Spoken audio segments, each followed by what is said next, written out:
there, Tim? You seem to be struggling a bit. Yeah, I am a bit, yeah. It's incredibly uncomfortable. I know I'm tall, but is it really supposed to be as painful as this? Well, let's find out what's wrong, shall we? Your right foot should be about here, okay? Yeah, that's right. And your left foot should be about here. No. My left foot is here. Daddy, can we go home now? Not long to go now, Poppet. Just a few more things to get. But I'm tired. Come on, little Miss Lazybones. Let's go and get some bread.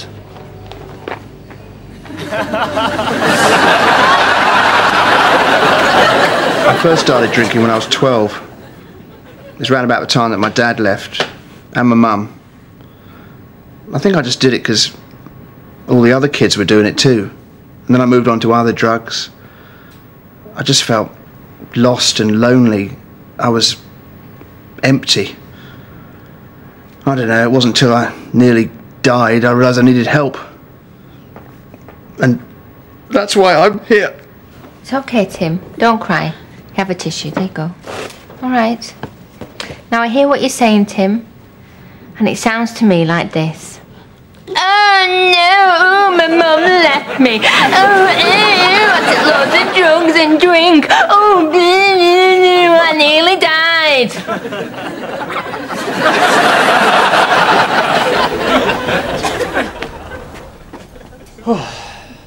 That was a bit windy coming over that bridge, wasn't it?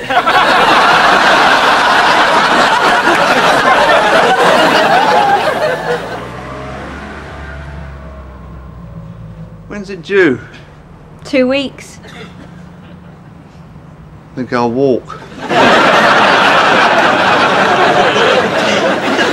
Well, what a great finish that was by Glaxo Princess, and we're joined by the winning jockey, Dermot O'Loughlin. Dermot, you must be delighted. Oh, geez, to tell you as well, I'm delighted as well, but you know, the way that just made it, the plan that was a lot of eyes in the air, that's very hard, and the only Spanish has given us support over the last 3 months. You know, when he jumped the last, I thought there's no way this fella makes it up the hill, but he did a little slap at the brain as running the whole way home, and I'm telling you, when he goes to entry off the soft ground, did very, very well. Tell you, I'm absolutely delighted. Sorry, I didn't actually catch any of that. Oh, sorry, I'm a bit excited. That's okay, we'll go again. Okay, yeah, well, I'm joined by the winning jockey on Glaxo Princess, Dermot O'Loughlin. Dermot, you must be delighted. Oh, jeez, I tell you, I'm delighted as well, but I really actually made a plan with that, and that was me, I really hard in the house, and the owner of Miss Flanagan's given me a lot of support over the last months. I'm telling you, when he jumped the last, I thought, there's no way this fella makes it up the hill, but give me a slap in the brain. Sorry! Nothing. It's not just the odd word I'm missing. I'm really not getting anything at all. It really is too fast. Right. The winner just me. For training with Edwards, and otherwise in the yard, it's very hard in the house, and he ordered Mr. Flanagan. He's been last quarter of the last few months, but he jumped the last. Right, you're not actually slowing down there, are you? It's the same speed with gaps. Right? Right. Gonna take it from the top, nice and slowly. Right, the winner. Wait!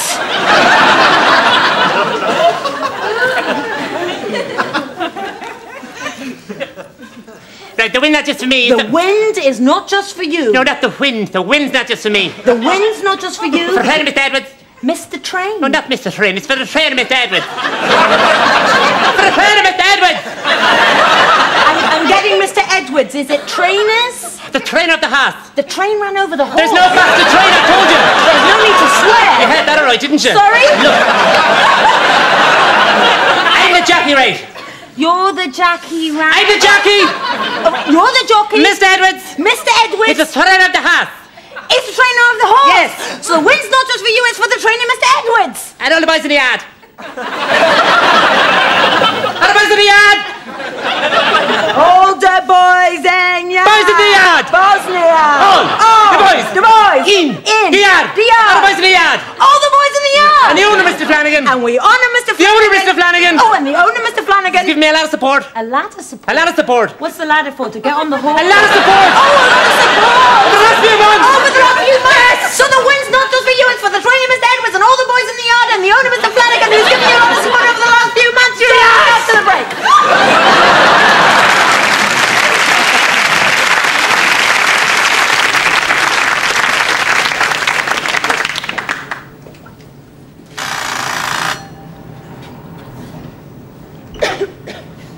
Yes? Well, we've come to collect the body of George Stanton.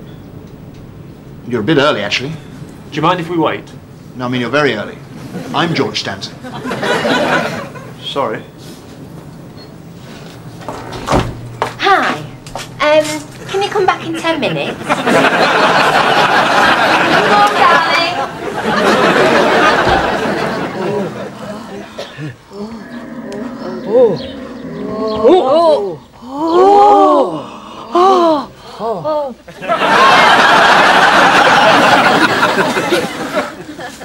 God, for that, I was gasping.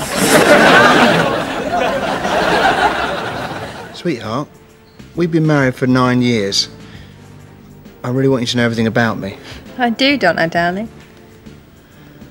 Well, I've got a secret, something about me that you don't know, and I want to tell you.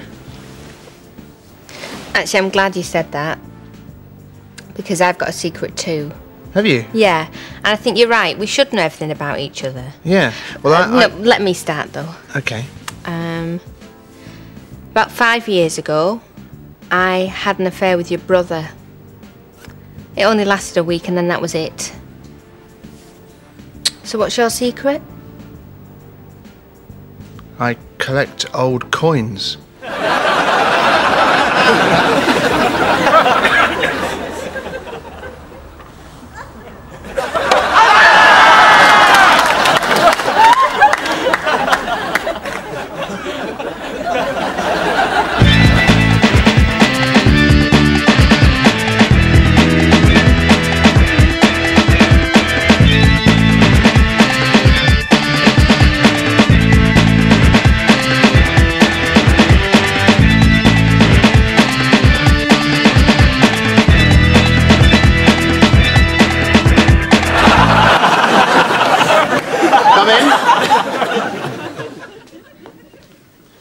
All right, number 27114. What's your name and where do you come from? Jim Tavray, Sea-Wing, sir. Excellent. And you're in for GBH? Sir.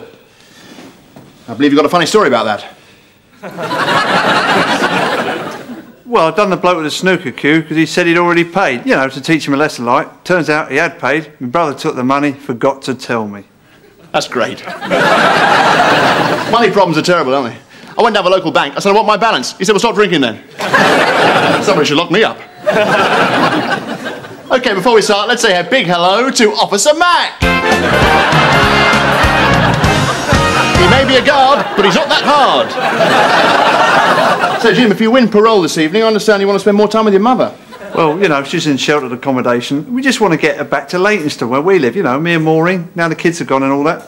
Fantastic. I was born on the 3rd floor of a tower block. No, the 4th. That's another story. I was brought up in a lift.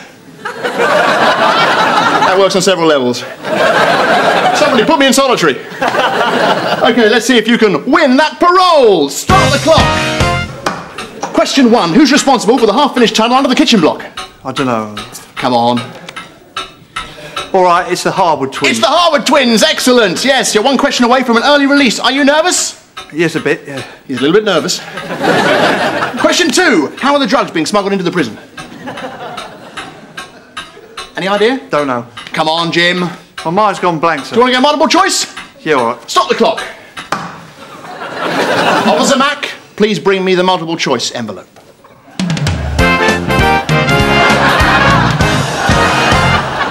Jim has chosen to go multiple choice. Here comes the question, Jim. How are the drugs being smuggled into prison? Start the clock.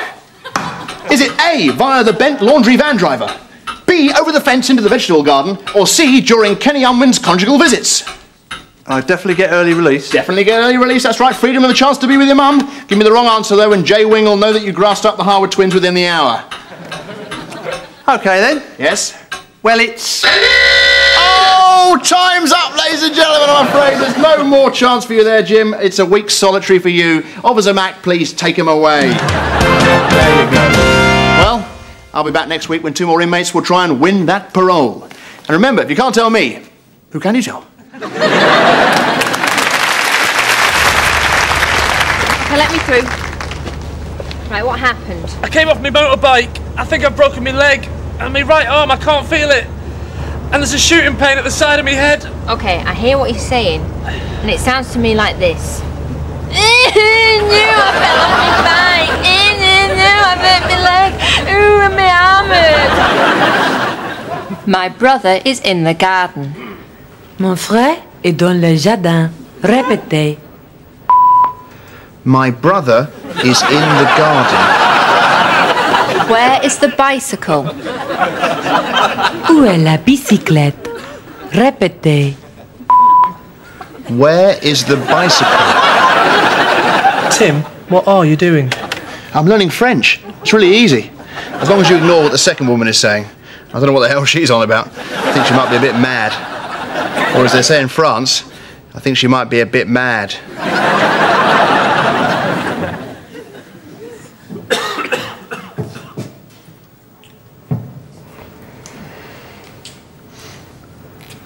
You got a light, mate? Yeah, I have. Hold this a minute.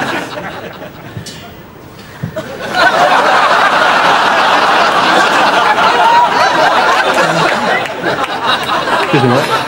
Can you hold that for a minute? Yeah, sure.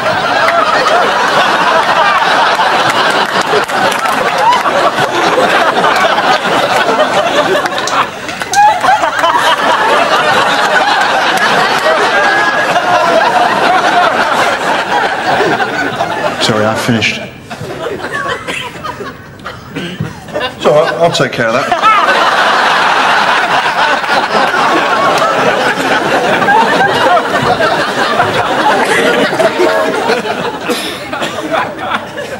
I've finished. Me too.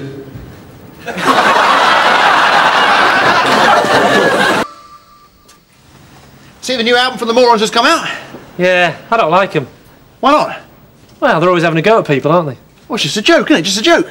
Yeah, what about that song, If You're Poor, You're an Idiot? Well, it's just a joke, isn't it? Just a joke.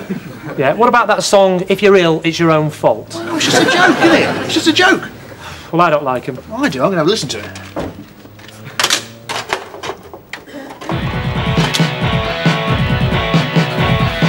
Massive glasses, lopsided grin, waste of space, where you been? Yeah, let's go! Loser, loser, loser! Yeah, loser, loser! I prefer the first album.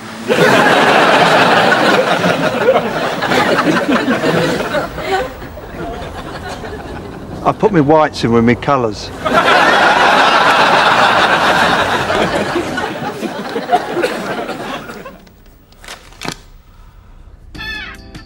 Hello and welcome to Lust Line.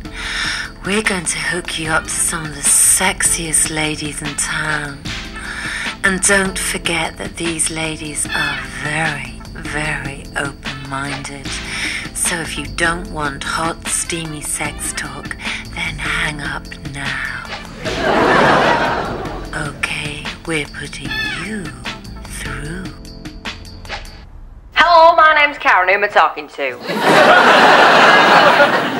Hi, my name's Dave. All right, Dave, how's it going? Yeah, not bad. Good. So, what are you wearing, Karen? Bra, knickers, shoes, and a hat. And I wish you were here to see it, Steve. Dave. Dave. Yeah? Why's that? Because if you were here, I'd snog you. Right, and then what? We'd go clubbing. Okay. And after that, I'd snog you again. Is it possible to speak to somebody else? I haven't done it yet. After that, I'd go to bed with you. Oh, yeah. What would happen in bed? We'd have it off. And what would that involve exactly? Well, you'd get in the bed. Right. And then I would. Go on. Then we'd turn the lights out. Yeah? And then we'd have it off. There's a girl called Joanne I usually speak to. Hang on, there's more. What? We'd be joined by my flatmate, who's a girl. Oh, yeah? And she'd walk over to your side of the bed and she'd whisper in your ear, I want to touch your legs. Right. And? And then she'd have it off with you too. I really want to speak to Joanne, please. And then snog you. Yeah, goodbye. That's the Taj Mahal. Magnificent. Safari in Kenya. If you look carefully, you can just make out the gazelle there. Oh yeah, wonderful. A couple of American ones. On the ferry in San Fran. Wow. The Florida Keys. Brilliant. Himalayan mountains. Amazing. And Prague, obviously. God, you're a real globetrotter, aren't you? Hey? Oh no, I work at Snappy Snaps just to help myself. God,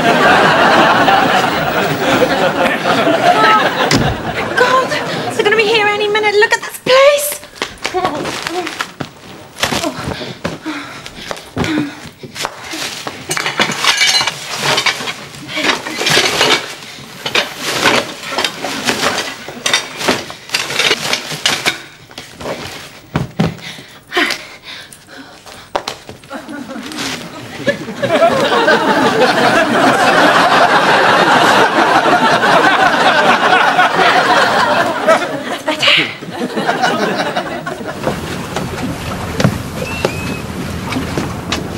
Happy Valentine's Day, my sweetheartie. Oh, Tim, you remembered. Of course I remembered. I said to myself... I must remember to buy my wife some flowers. That's right, that's what I said.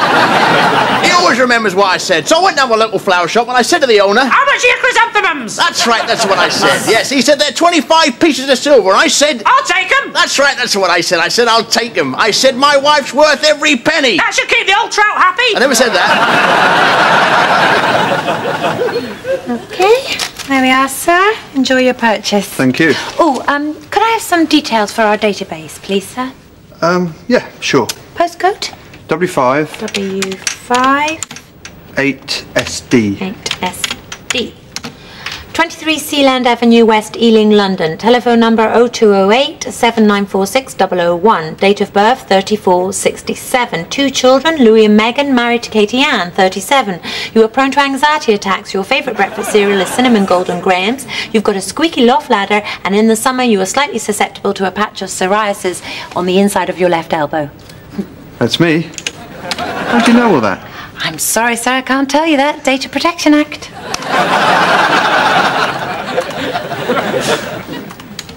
I know you've got a blue bath and live with a bloke called Kev. How do you know that? I'm stalking you.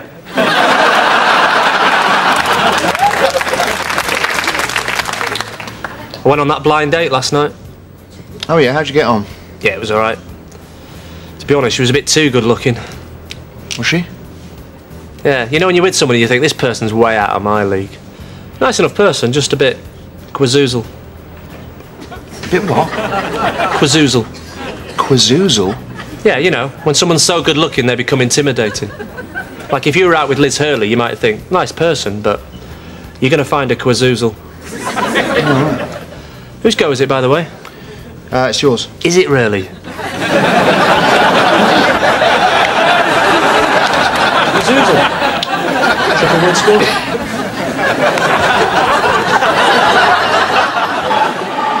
Mission Control, this is Alpha 6. We have a problem. Thrusters are being severely damaged on impact, causing negative power. If we don't take off soon, we're gonna be stuck on this godforsaken rock until we die. Until we die of suffocation. Houston, do you read me? I hear what you're saying, Alpha 6, and it sounds to me like this. Broken, and I'm stuck on the moon, and I can't breathe, I'm gonna die.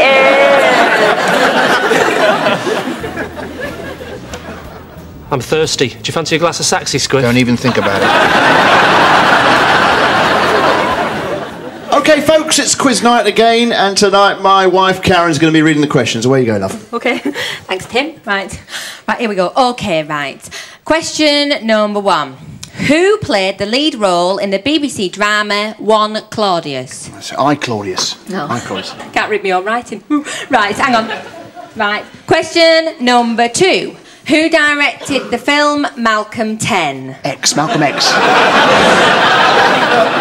Sorry, I've had a couple of pints. Hang on, right. Question number 3. Name one of the chart hits of the 1990s pop star Betty 800. Boo! Betty Boo! Sorry, stood up too quick. Ooh. Right. Question number 4. What was the name of the detective in the 1970s cop show Hawaii So? No. Oh, sorry. I got that wrong. Hawaii 50. Hawaii 50. 50. Oh, sorry, I'm a bit nervous. I'm not used to the limelight. Question number 5. Who directed the science fiction classic Zool: A Space Odyssey? 2001 A Space Odyssey. 2001. Sorry, I must get it from my mum. No. Look, give me that. I'll finish it off. Just you deal with that order there. Sorry about that. Right, question 6. Whose was the Brick SS? Bit 55. It's very important when you go canoeing that you come prepared. Have you brought your waterproofs? Yeah, they're in the back. Have you got your camera? It's in the back. Have you brought your sandwiches? In the back. Have you brought your spur shoes? In the back. Have you brought your flippers? In the back. Have you got camping equipment? In the back. Have you got your tent? I'll put it in the back. Have you got your rucksack? In the back. Have you got your camping stove? That's in the back. Have you brought your sandbag? In the back. Good, you've remembered everything. Are you ready to go? I certainly am. Off you go then.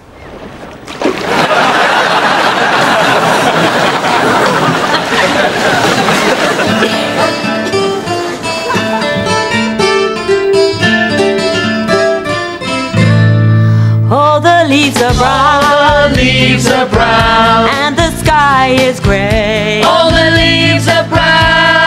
I've been for a walk. All the leaves are brown. On a winter's day. All the leaves are brown.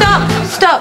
What are you doing? You're supposed to be following my lead. No, It's all the leaves are brown, all the leaves are brown, and the sky is grey, and the sky is grey. Sorry.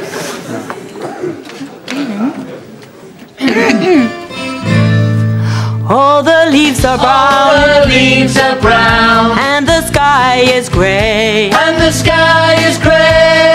I've been for a walk. And the sky is grey. On a winter's day. And the sky is grey.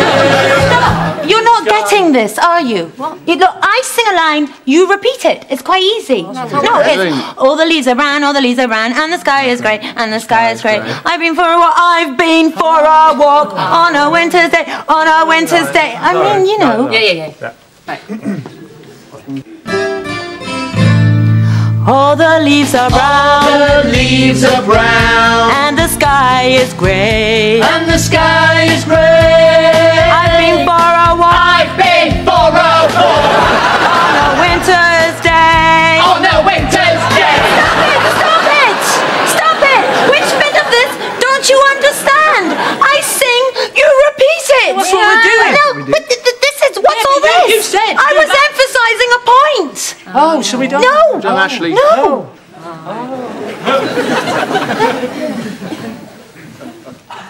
Go again. Yeah.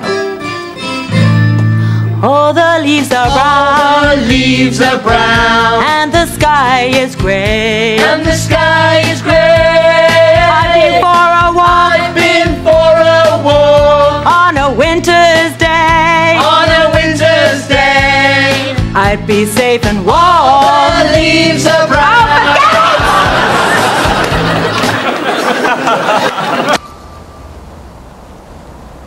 Try spinning it leg side.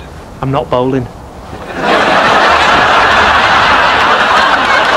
Okay, address the ball, check the grip, knees in, left arm straight, shoulder the target, keep your eye on the ball, weight on the left foot, bottom out, and relax. Okay, Tim, if you had to sum up the problem with your marriage in one word, what would that word be? Flirting. Flirting? Yes, basically I'm a terrible flirt. Are you? Well, you tell me.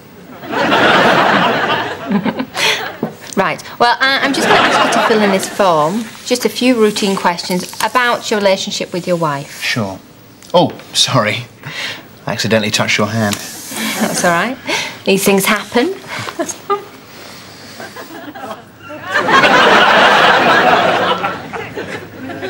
These questions are really difficult. Are they? No, I'm just joking. Do you mind if I take them home and bring the answers in tomorrow? All right, just this once. Great. Bye. Bye.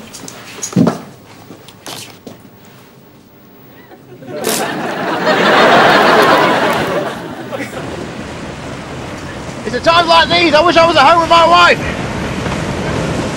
Are you married, Captain? Me? Oh yeah, I'm married. I'm married, all right. But not the same way you are. My wife isn't a woman who waits at home by a warm fireplace. That's my wife out there, smashing this boat to smithereens. That's my partner, my lover, my mistress, my whore. When you're at home with your warm brandy and your beautiful wife, I'm with that ferocious temptress, throwing me from side to side as her will takes her. Oh, she can be kind when she wants to be. But if you get her angry, she can pick you up like a stick and break you over her knee. Do you want a cup of tea, love? Yes, please. Eyes down on the money, let's get ready to play. Clickety-click, 66, you and me, 23, all the ones, 11, on its own. 1, 6, 4, 28, 5, 6, 7, 8, 9.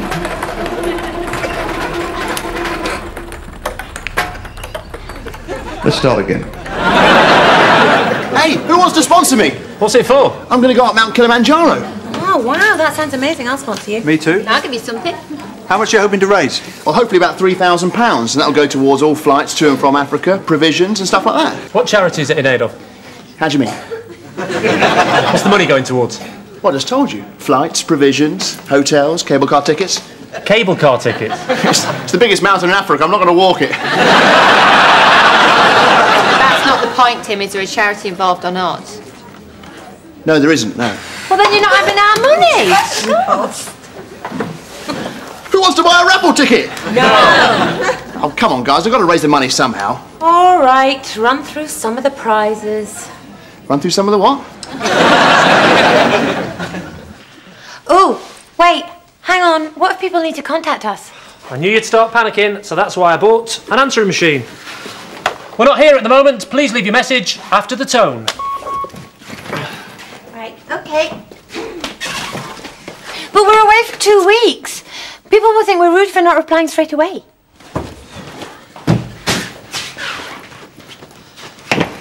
We're on holiday and won't be back till the 17th of November. Please leave your message after the tone. Right, come on, let's go. But what if a burglar rings?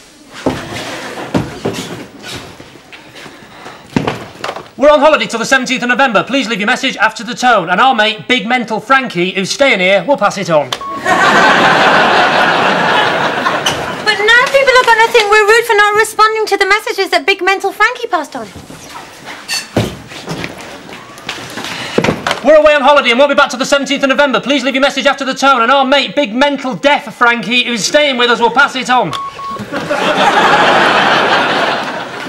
now how is he going to hear burglars breaking in?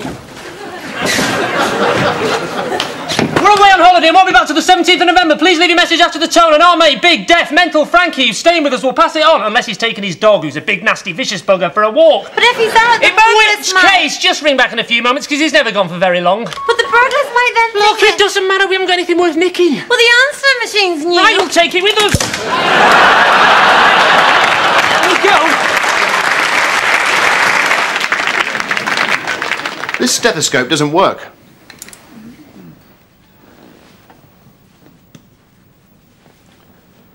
Sounds all right to me.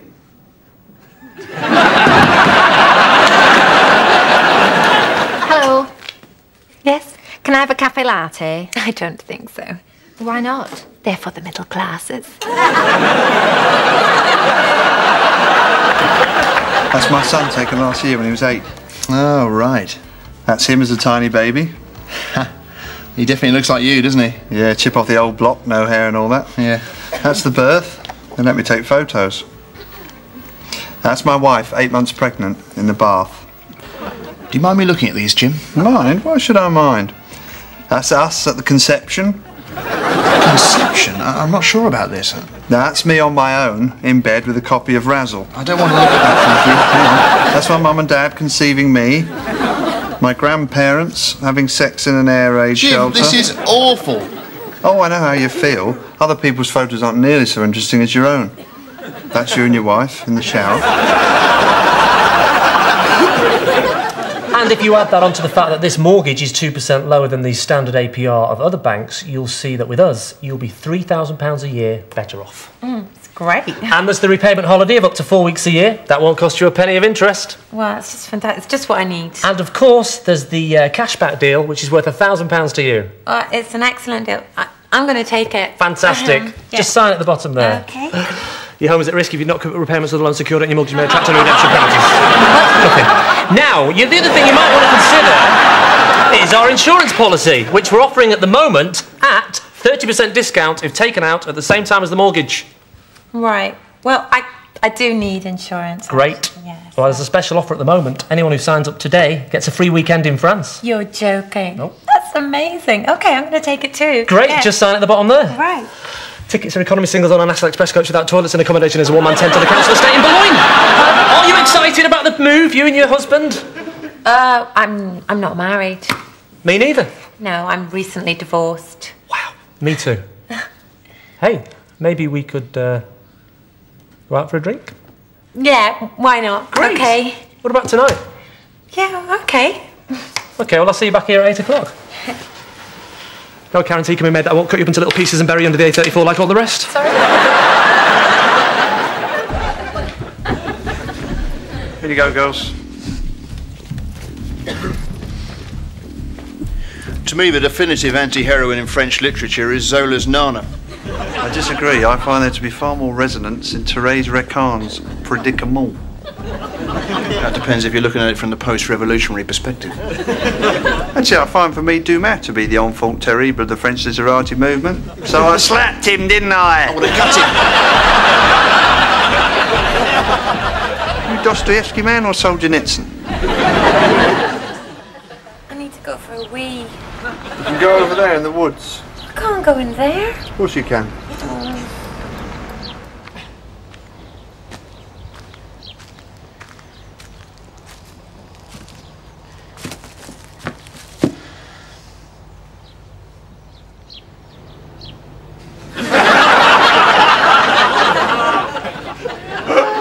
Queer as Folk, Series 3, Episode 2, Scene 4. What have you got for me, Peter? Okay, Nathan walks into the bar. Instantly catches sight of an attractive man over at the drinking area. Their eyes meet. Instantly, there's a nervous anticipation. He walks over to where the man is. Says, "Can I buy you a drink?" The man says, "I only drink with someone if I know their name." "I'm Nathan," says Nathan. "Hello, I'm Steve," says the man. Cut to an hour later, back at Nathan's place, semi-naked, they fall to the floor in a passionate embrace. Nathan kisses Steve erotically. Sorry, I'll stop you there. Have you got a problem? Yeah, I'm sorry. Do you know any gay people? Yeah, my boyfriend. Well, I don't think you fully grasp what being gay in the new millennium's all about, have you? Right, well, let's see what you've got, shall we? OK, Nathan sees a man at the bar, and without any of these inhibitions, he goes, "Yoo-hoo, hello, sailor."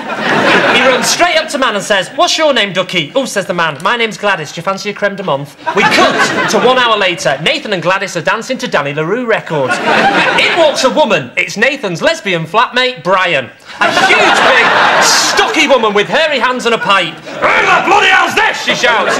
"This is Gladys and we're getting married," says Nathan. "You can't bloody get married, you're an homosexual. That's bloody illegal." "Well, I'm going to protest and then I'm going to buy some shoes." Cuts to 1 hour later. Nathan and Gladys are outside 10 Downing Street protesting, waving their knickers in the air, shouting, "One at the bomb, no harm done."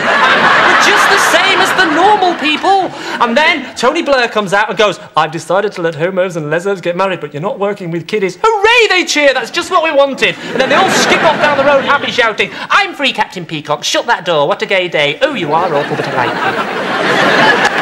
Well, what do you think? We'll let you know. Okay, bye-bye. Can I help you, sir? We'd like a room for 2 nights, please. The nominees for the Best Actor are... I think I'm going to win this. I think you are too. Dustin Hoffman for Doctor at the Gate, Robert De Niro for Ignition, and Tim Vine for Simon and the Singing Cow. And the winner is...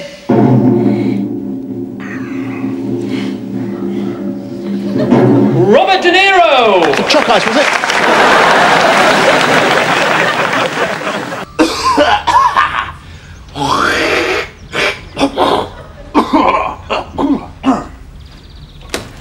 Good morning, sweetheart. Or should I say, Mrs. Vine? Isn't this absolutely beautiful? From now on, it's just you and me and the rest of our lives. Every minute of every day, together. Summer, winter, autumn, spring, come what may, I'll always be with you. Wherever you go, I'll go. Every direction you turn, there'll be no escape from my love. Oh, I know people say that you change when you get married, but don't worry, darling, I'll never change. Never. Sure, we'll face obstacles, but we'll face them as a team. And when we do go through hard times, we'll go through them together. And we'll always be able to look back to this day, this place, this perfect moment together. Don't bite your nails, love.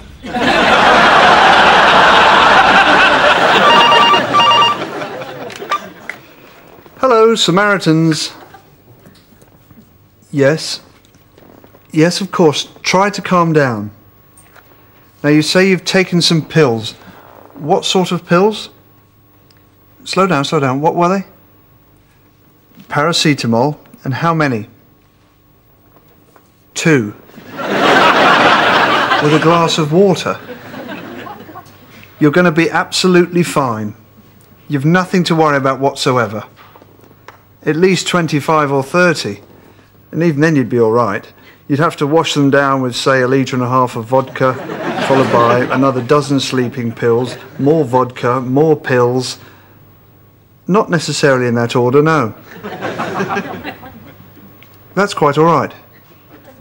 Glad to be of assistance.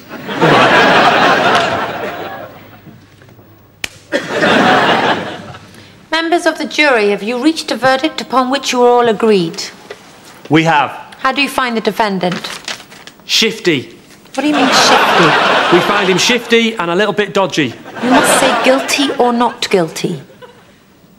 OK, we, the members of the jury, find the defendant guilty looking. You can't find him guilty looking. You have to say guilty or not guilty based on the facts. I am basing it on the facts. The fact that he looks guilty. It doesn't matter what he looks like. You have to give your verdict based on whether you think he committed the crime in question. Oh, well, you didn't say that, did you? You said, how do we find him? That's just how we phrase it in court. Well, you shouldn't. If that was Jack the Ripper sat there, we may have found him a pleasant and amiable chap. And we'd have said that, you'd have let him go, and then you'd have had the blood of innocent women all over your hands. Look, sir... What you should say is, do we think the defendant did it? All right, do you think he did it? Ah, well, that's a difficult question. It was well over 100 years ago. Not Jack the Ripper, this man here. Him? Well, as I say, he looks a little bit dodgy, but I don't think he's a prostitute murderer. No, do you think he's guilty or not guilty of stealing a washing machine? Guilty. He definitely did it. And I'm not basing that on the way he looks. And what are you basing it on? His defence. At last. She looks shifty as well. Lining up the red for the centre pocket. Lovely. It's beautifully positioned on the green.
This is a lovely house, Karen. Thanks.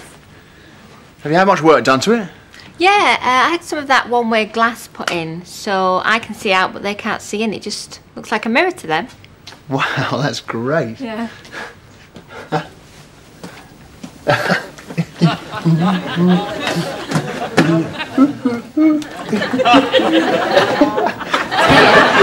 only had the upstairs done.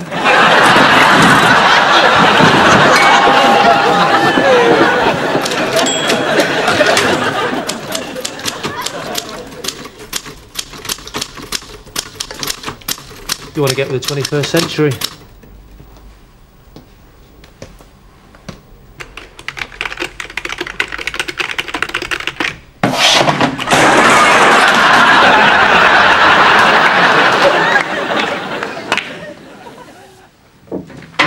$28.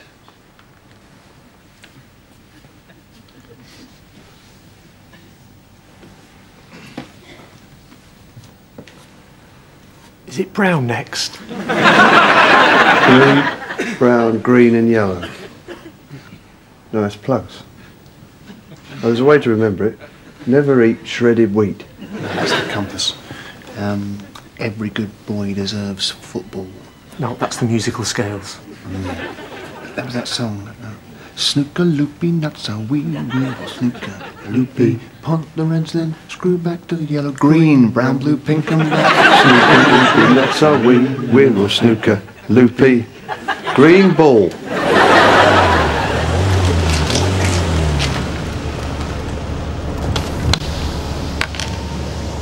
Hi. Hello.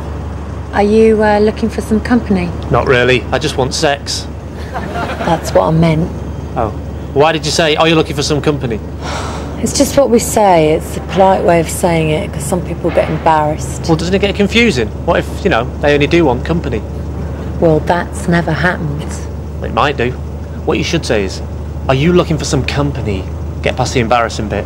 And then say, because if you are, you've come to the wrong place. I only do sex. Look, mate, what do you want? I've stopped for directions. I thought you wanted sex. I do. It's just a polite way of saying it. Okay, let's do it the polite way, shall we?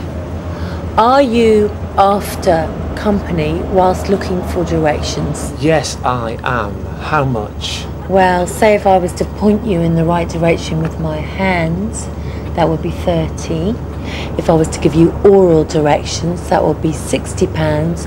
And if I was to take you all the way to your destination, that would be 80. And how much would it be for sex? Go on, then.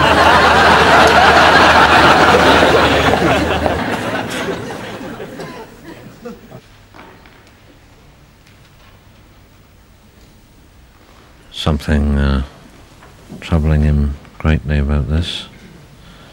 Difficult to see quite how he's going to make this work. He's going to have a go.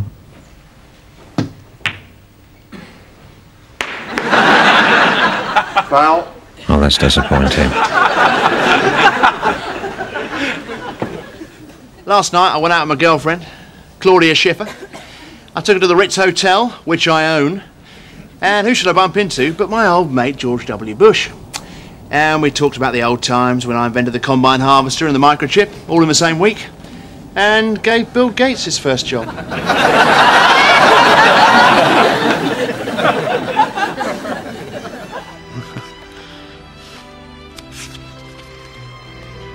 What are you doing? The book's much better than the film.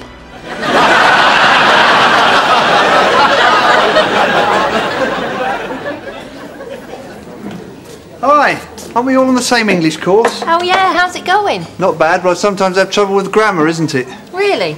Sometimes I'm spot on and other times I don't, aren't they? I'm all right with my grandma. My problem is spilling. Not spill to save me a loaf. Yeah. I have to rely on the spill chock on my computer. Well, don't worry about it too much. I'm sure you'll be treated with a lot of understanding and compassion! Right. Got problems with me spilling, not me herring. She's got trouble with her punctuation, isn't it? Yeah, sorry. I sometimes put an exclamation mark at the end by mistake! It's all right for you lot. I've got a very small vocabulary. What's that like? It's all right for you lot. I've got a very small vocabulary. Sometimes I have trouble with my emphasis. Your emphasis? Yes. various different parts of the sentences. In my job, that can cause quite a lot of awkwardness. What do you do? I'm a speech therapist. A peach therapist who can't spike properly? I'm surprised your boss hasn't sucked you. It's all right for you lot. I've got a very small vocabulary. Can I make a suggestion? Why don't you purchase a dictionary? You'll save yourself a lot of embarrassment. I know, we can all try studying together, isn't it? How doesn't next week sound? Good idea! It's all right for you lot. Raising money for people who are accident prone. Give your money here. Raising money for people who are accident prone. Give your money here.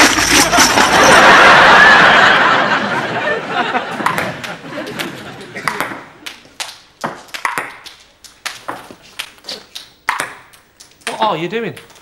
Playing ping.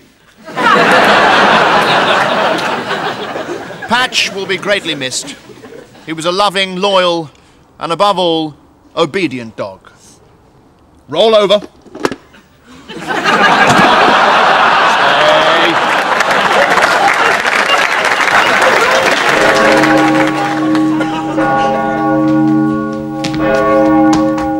Are you the one they call Quasimodo? Yes, I am the bell ringer. I've come to meet you. I am... I know who you are. You are beautiful and I am ugly. I care not what you look like. Please turn round. No, I am a beast. You are not a beast. You're a man with a soul. And through your eyes I shall see that soul. Then I shall judge your beauty.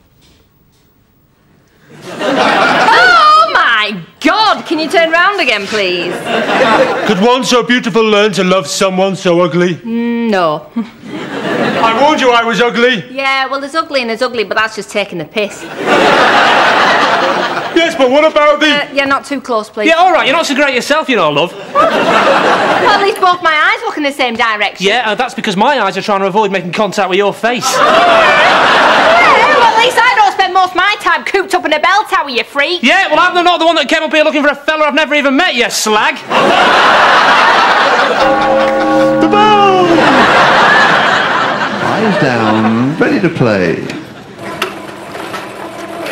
Robbed a house, number 5. Little old lady, 86. She called the cops, 999.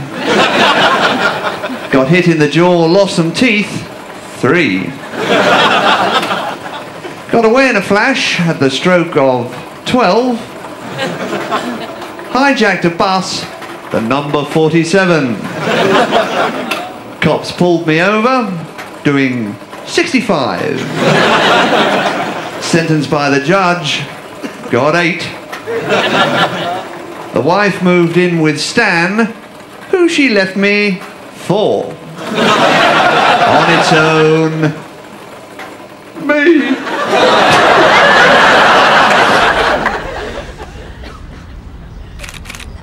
Now can we have one with the bridesmaid?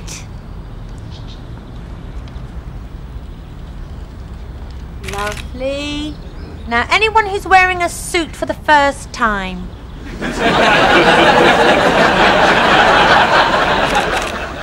Super. Now, drunk uncles. All drunken uncles.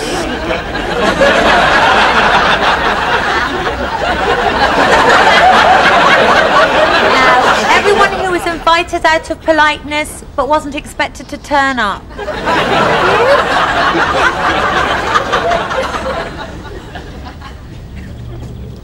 Okay. Super. Now, anyone who slept with the bride.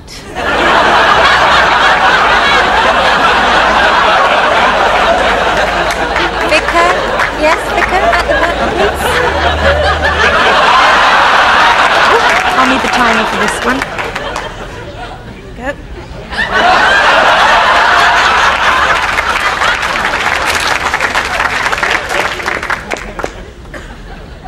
Now, anyone who slept with the groom.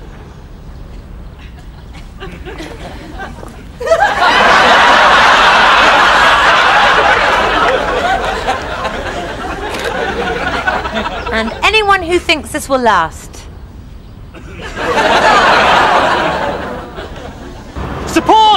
victims of pickpockets! Support victims of pickpockets! Support victims... Oh, thank you very much, sir. Support...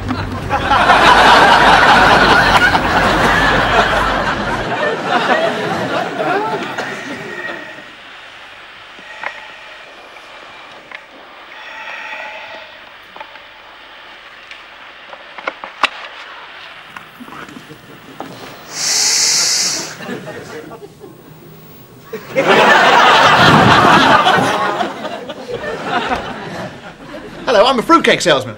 What are you selling? Shoes.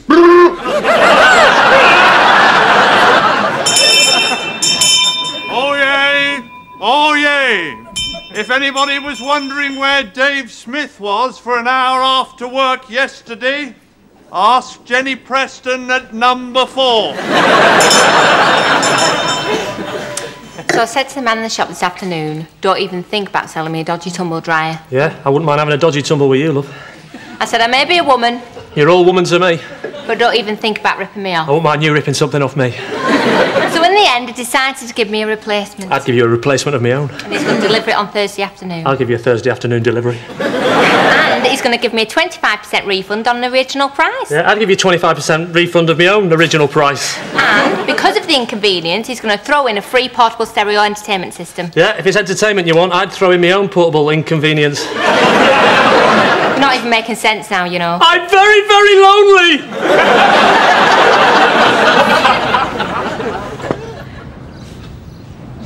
At least it's straight. Absolutely useless. You're an embarrassment, Tim.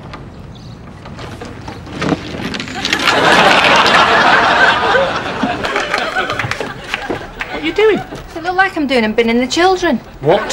Gone off and they're not what I wanted. You can't just bin them. Oh, come off it, Sean, they're rubbish. My containers kids can do all sorts. They can say the times tables, they can swim without armbands. The eldest one can even play the recorder. And what can these two do? Nothing. Mummy, Daddy, we love you. Come on then. Not you.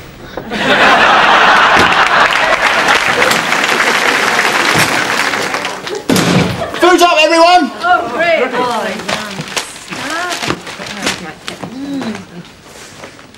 Right, okay, Lee, lamb pasanda, pilau rice. Ronnie, chicken korma, mushroom rice. Jim, chicken tikka masala, sagaloo, Karen, beef madras, ball rice. Is that right? No. Okay, mushroom rice, chicken tikka masala, chicken korma, sagaloo, lamb pasanda, beef madras, ball rice, sagaloo, chicken korma, pilau rice. Is that right? No. Okay, chicken tikka masala, ball rice, mushroom rice, sagaloo, chicken korma, lamb pasanda, pilau rice, beef madras. Ah, mushroom rice, pilau rice. Tim? Yes? We ordered Chinese. Hi. Oh, wow. Wow, you look great. I know I dyed it blonde, you know, just for a change. Oh yeah, do the collars match the cuffs?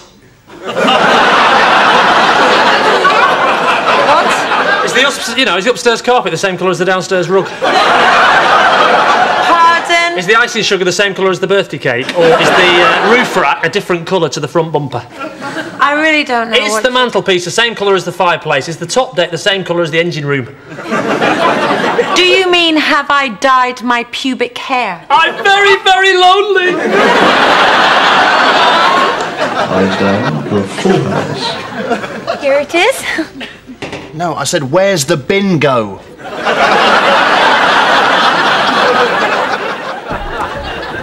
Sorry, mate, we're full. It's alright, my mate at Tony's. Who's Tony? Who's Tony? Curly's brother. Curly? Yeah, Curly. He's one of the managers. There's none of the managers here called Curly. No, that's not his name. That's what I know him as. Which one's Curly? Is that John? Yeah. There's no one here called John. I know that. John's what I know Curly as. It's his nickname. Curly's nickname is John. Yeah, you know, as in looks like John Hurt. None of the managers look like John Hurt. That's the joke. He doesn't look anything like John Hurt, so we call him John. He hasn't got curly hair, so we call him Curly. So he's got straight hair, and he looks nothing like John Hurt. That's him, Curly. Sounds like Pete. Go on then. A, B, A, B, A, B, C. A, B, A, B, A, B, C. A, B, A, B, A, B, C. Now I know my ABC.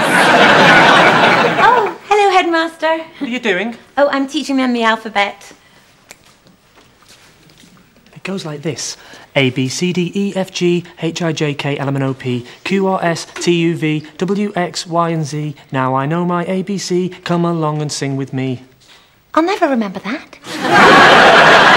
It's your job to remember. How does it go again? A, B, C, D, E, F, G. That'll do. No, it won't do. A, B, C, D, E, F, G. A, B, C, D, E, F, G. H, I, J, K, L, M, N, O, P. That's a bit I'll struggle with. It's too much. What about this? A, B, C, D, E, F, G. Now let's learn to count to 3. 1, 2, 3. 1, 2, 3. We're not doing counting, are we? No. What are we doing? Alphabet. Now repeat. A, B, C, D, E, F, G. A, B, C, D, E, F, G. H, I, J, K, L, M, N, O, P. H, I, J, K, Emily P. H, I, J, K, Emily P. You're saying Emily, aren't you? Yes, I am. Yeah, but it's wrong. It's too fast. It's got to be fast to rhyme. Oh, it's got to rhyme. Yes. Oh, okay. What about A, B, F, C, J, L, G, E, K, I, O, P, H, I, It's got to rhyme and be in the right order. D. You're just picking on me now. Now we'll go again. A, B, C, D. Eyes to me. A, B, C, D, E, F, G. A, B, C, D, E, F, G. H, I, J, K, L, M, N, O, P. H, I, J, K, L, M, N, P. L, M, N, O, P. I want to go home. L, M, N, O, P. L, M, N, O, P. Q, R, S, T, U, V. Q, R, S, T, U, V. W, X. W. That bell's for me, not you. W, X, Y, and Z. W, X, Y, and Z. Now I know my ABC. H, I, J, K, Come L, along and sing with me. Hey kids, before we go, let's do nursery rhymes. Ba ba ba ba ba ba ba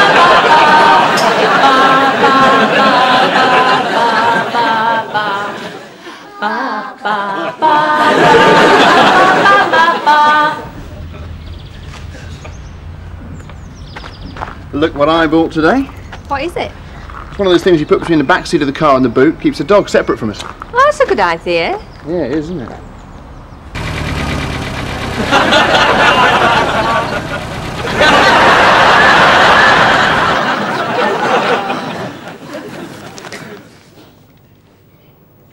Hello and welcome to the Plaza Film Line General Information.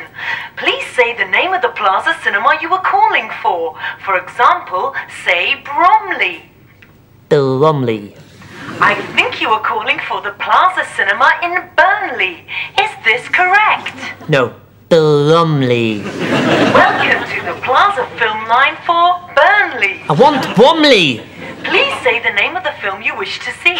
If you wish to start again, please say Plaza General Information. Plaza General Information. You have chosen the film My Partner's Long Vacation. Certificate 15. Please say the day of the week you wish to see the film. Plaza General Information. I think you were saying Plaza General Information. Is this correct? Yes. Hello, and welcome to the Plaza Film Line General Information. Right. For Burnley. I want Bromley. For film times, please say the names of the film you wish to see. If you wish to start again, please say Plaza General Information, or say different plaza to change your location. Different Plaza. I think you are saying Dancing Harder. Certificate 18. Is this correct? Different Plaza. I think you were saying different plaza. Is this correct? Yes. Hello, and welcome to the Plaza Film Line General Information. Please say the name of the Plaza cinema you are calling for. For example, say Bromley. Bromley. I think you were saying Bromley. Is this wrong? Yes. No, it's white! It's white! Please say the name of the Plaza cinema you are calling for. For example, say Bromley. Bromley! Hello, and welcome to the Plaza Film Line for Bromley. Please say the name of the film you wish to see. For example, say The Brunette Bride That Brainwashed the Brigadier.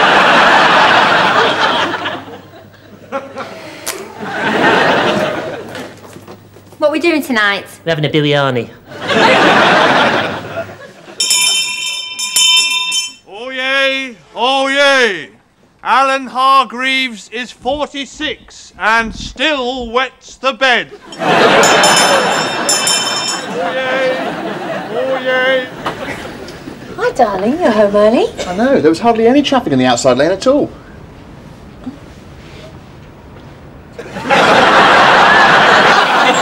There you go. Enjoy your meal. Excuse me?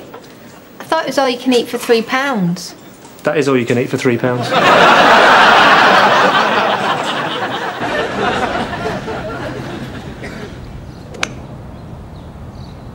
Woo! That must have got 170 yards, that. Yes, but the hole is that way.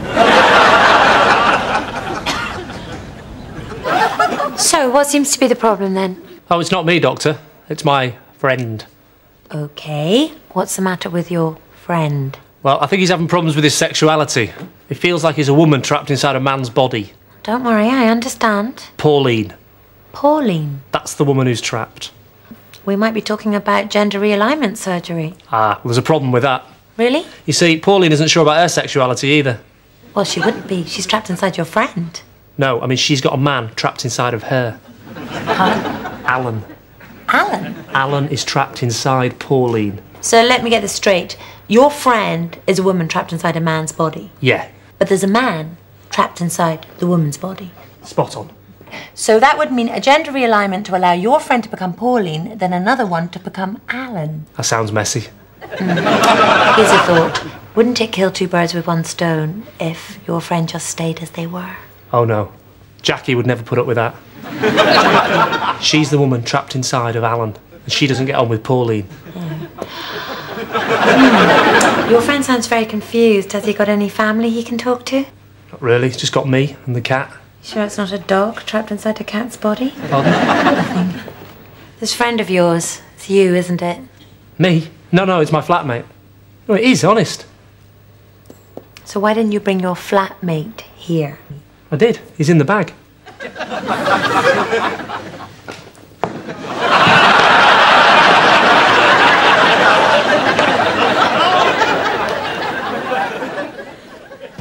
Just gonna make a cup of tea, love. Have you seen the sugar? In the red corner, contained in a salmon pink Tupperware box, wearing the letter S, weighing in at 450 grams, all the way from Tate and Lyle, it's the sugar! Thank you, dear. It's all right, love.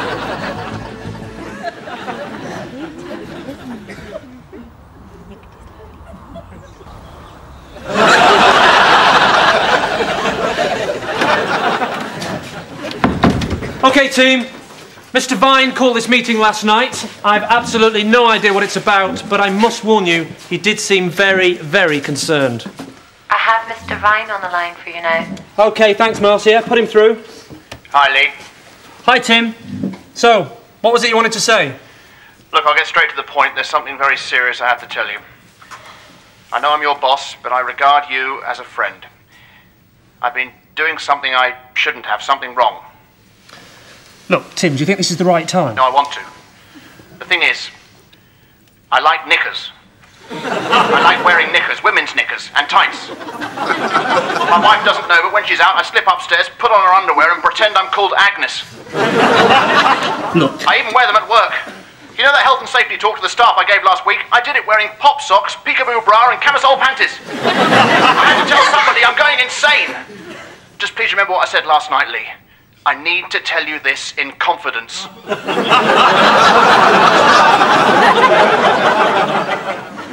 I'm sorry, Tim. I thought you said in conference.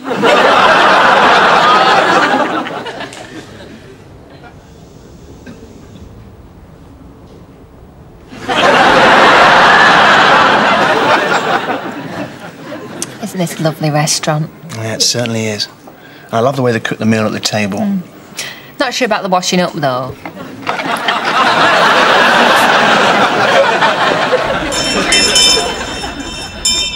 Oh, yay! Oh, yay!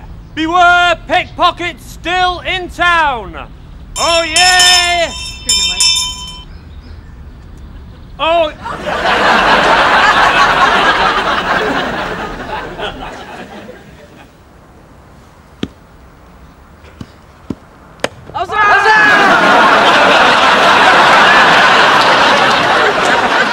Well, I'd like to welcome you all to the phobia workshop.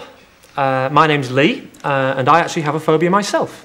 I have a fear of the word which is spelt A-A-G-H exclamation mark.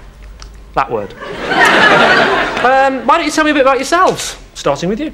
Hi everyone, my name's Jim, and I have a fear of apologies. Sorry? Ah!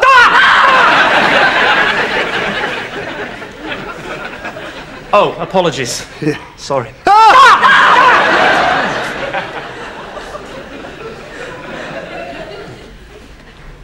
Is it any sort of apologies? Yes. Right. Well, we'll just try and avoid them, shall we? What's your problem? My name's Karen, and I have a fear of repetition. Oh, you have a fear of... I said it then, didn't I? Very, very...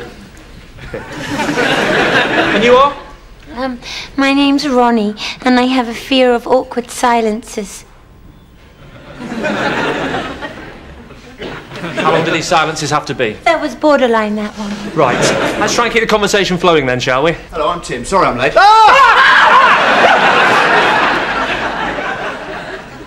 That's okay. Let me introduce you to everybody. This is Karen. She has a fear of repetition. Oh, I'm so sorry.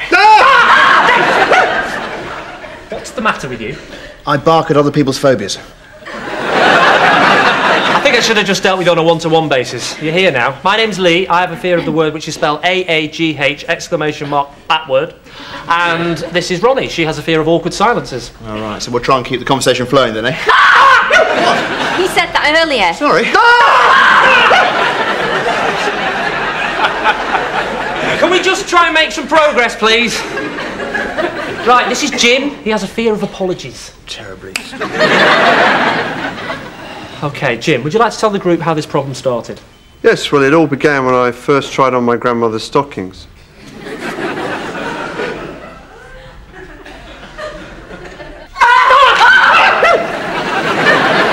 Sorry. Yes, it's a brand new world record. I'm here with Karen Taylor, who's just eaten 700 cloves of garlic in 5 hours. Karen, how do you feel? Happy.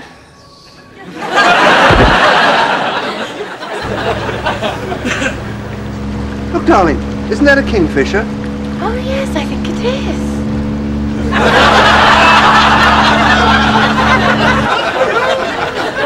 Are you sure about this? Yes, I'm absolutely sure.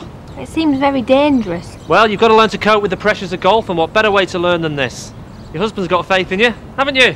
Now, during the exercise, just stay relaxed, keep focused, keep your knees bent, keep your left arm, never mind that. Keep your eye on the ball, stay relaxed, you'll do fine. OK, I'll count you in. 3, 2, 1, swing!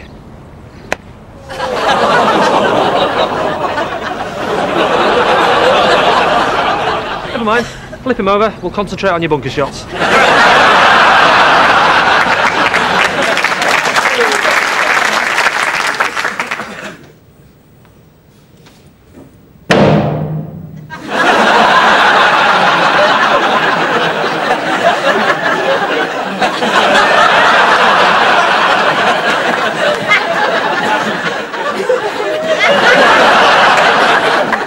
OK, students, eyes down, look in. Your first number. All the ones, those legs 11. Sexist.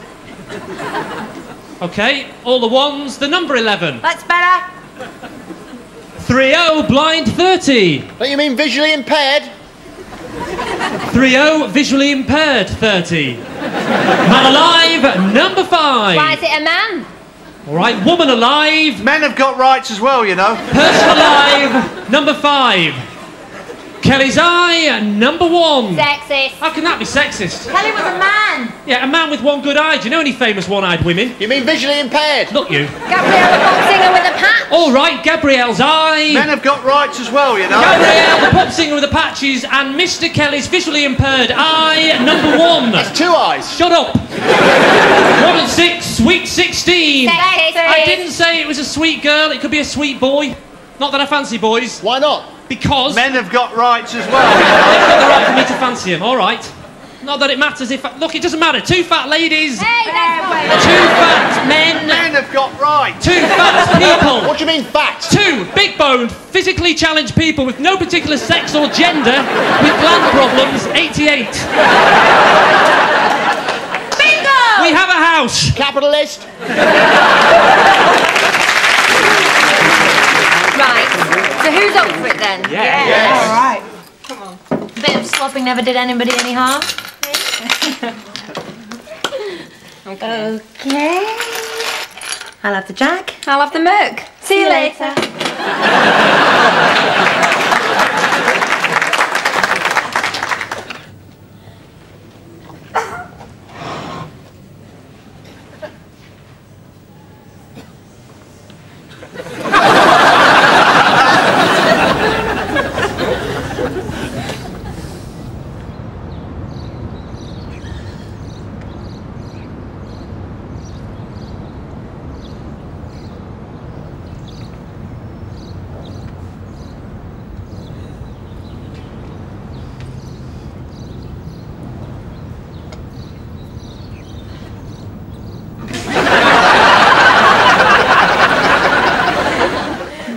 So how's your good lady wife? Hey? How's Mrs. Tavare? Huh? The kids?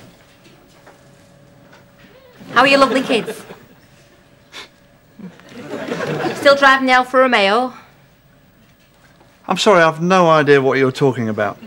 Now open wide, please. Mary, she's fine. The twins have just turned 4, start school on Monday. Sold it.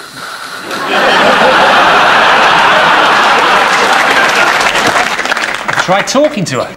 Of course I've tried talking to her, but she doesn't seem to want to listen. Oh, I don't seem to want to listen. Good, Jane. Releasing anger. Very positive. You're the one who just wants to sit in front of the television all... Now, let me ask you a question. When do you think the problem actually started? About 6 months ago, I suppose. Good, good. What happened? Well, you started to change, didn't you? You started getting mistrustful, started getting jealous. Brian? Well, yeah, I suppose I did experience a change in my attitude. What do you feel promoted that change? Well, I got this job. Job? Yeah. Ah, there's your problem, love. Who on earth looks after the kids? Well, we haven't got any kids. Haven't you? All right. Who cleans the house? Stuff like that. The house is fine, that's not the problem here. No, the problem here is your jealousy. Yeah, don't change the subject, Now, mate. hang on a minute. Sometimes you say you're going to be in at 7 o'clock and you're not back till 10:30 or 11:30. Well, occasionally I work late at the office, yes, but you seem to think that I'm having drinks with men from work. And does that sometimes happen? No, it doesn't. Of course, you say that, love, but we've only got your word for that, haven't we? Yeah. You could be anywhere as far as we're concerned. Exactly. But you know where I am because you phone me at the office. I'm always at the office. That's all I ever do is work at the office. What else do you do in the office? Excuse me, are you fully qualified to do this? Never mind all that. Now, No, really, I'd really like to know. Fingers on lips!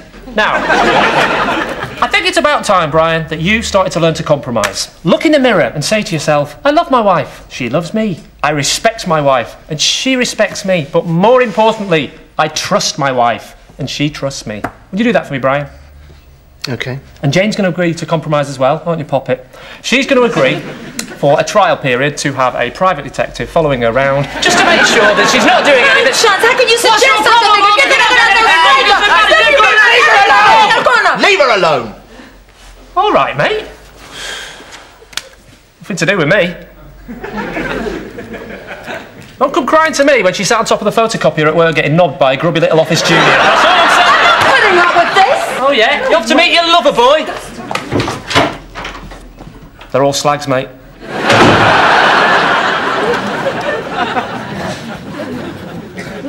I just wanted to give you a break from washing the dishes every night.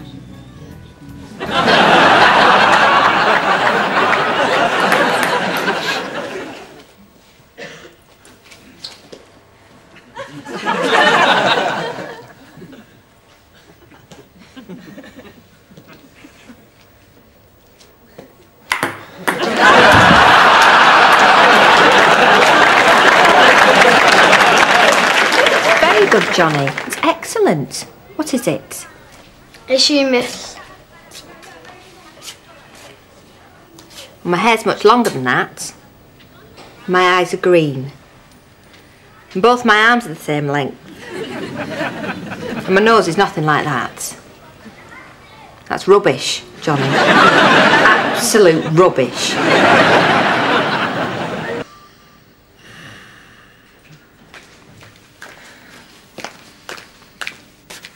What are you doing, Ronnie? Oh, hi, Karen. I think Tim's being unfaithful to me, so I'm just seeing if he mentions any women in his sleep. Isn't that a bit unlikely? Oh, shh, he's saying something. Ronnie. That's your name. He hasn't finished yet. Alison. Alison. I listen to every word you say, Ronnie. Mavis. Mavis. Mavis relationship lasts forever, Ronnie. Abby. Abby. You make me so Abby, Ronnie. Yvonne. Yvonne. Even in 100 years, I still love you, Ronnie. Oh. Philippa. Philippa. Philippa Kettle, make us a cup of tea, Ronnie. Beverly. Beverly. Be very careful you don't burn your hands when you do it. Dawn. Dawn. Don't leave me. Karen. Karen. Yes.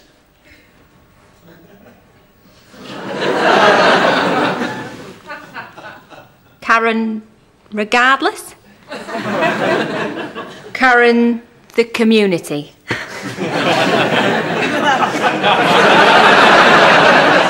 Karen Van Park. Darling, what an excellent meal that was.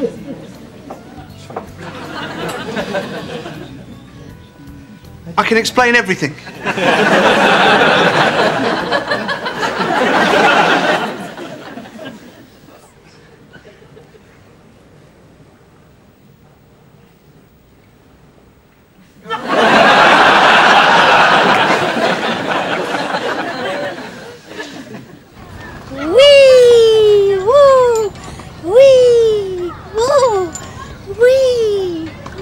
Have a go. I've never been on a swing before. Yeah, of course you can. Oh, you'll love it. It's really easy.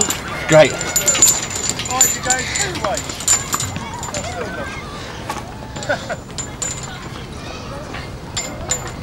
Whee! Whee! Whee!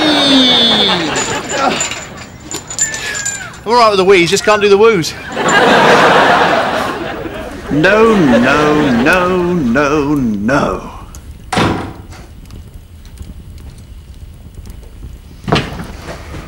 Oscar, where have you been? 'Tis the hour of 3. What drunken carousing keeps you from hearth and home? Oh, Mr. Riley's Fine Wine Emporium and Firkin. I despair of this devil-may-care attitude and this constant gallivanting. Now, your mother and I have had a talk about you. Yes, well, there's one thing worse than being talked about, and that's getting your cock caught Not being talked. Yes. Not being talked about, Oscar. That's worse, I'll grant you that. All right, what about this one? 2 nuns in a kebab shop. What's happened to you, boy? You've lost your style and you are bereft of wit. And what was that ridiculous remark you made last week at the American Literary Convention? Ah, that was clever. We have so much in common with you Americans, except, of course, language. But they were not the words you uttered, were they? Weren't they? No, you said we have much in common with you Americans, except, of course, you lot are all fat bastards. It is not wit, Oscar. It is not the mind of a great thinker. Oh, I'm sick of being a great thinker. I want to present Bullseye. Not this again. Oh, let me go for one more audition. They don't want you, boy. Of course they don't want me. Look at me. You're dressing me like a tit. And you've changed the novel.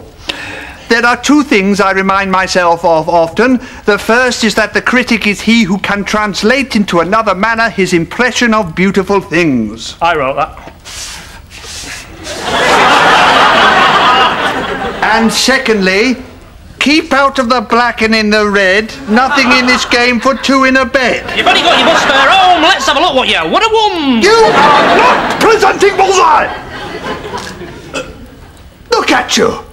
You may as well be lying in the gutter. Well, we're all lying in the gutter, but some of us are getting back on the coach. It's looking at the stars, Oscar. Looking at the stars. Tell you what, next time that chair comes round, I'm on it. Come on! Come to Daddy! Is this all you have to say for yourself, boy? I have nothing else to declare but my Guinness. Genius. Oh, thank you very much. It's my neck, Doctor. It's really, really stiff. I can hardly move it at all. I can't move my head from side to side properly. I can't nod. Okay. Well, let's take this off and have a look, shall we?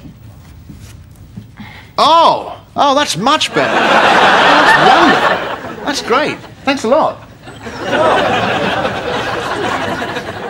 Really are pathetic. You're spineless, you care away from everything, you never stand up for anything. Well, I hate you! I hate you and I've had enough!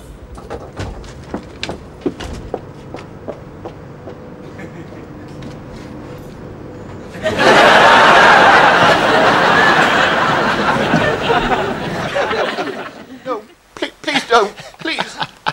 No. Shoot him. Shoot him again. Shoot him again.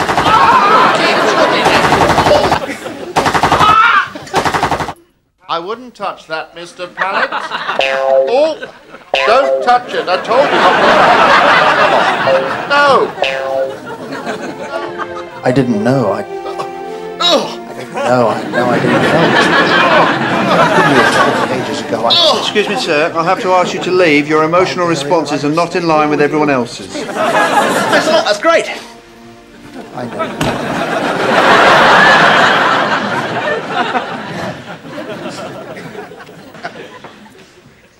Don't worry. The death card doesn't always mean death. It can sometimes mean a really bad accident. Mondays we have a whist drive. Tuesday is quiz night. Wednesday we have a visiting pianist for the sing-along. As you can see, we put fresh flowers in the hallway every morning. All our food is cordon bleu. I think your father will have a really happy stay here at Sunny Meadows.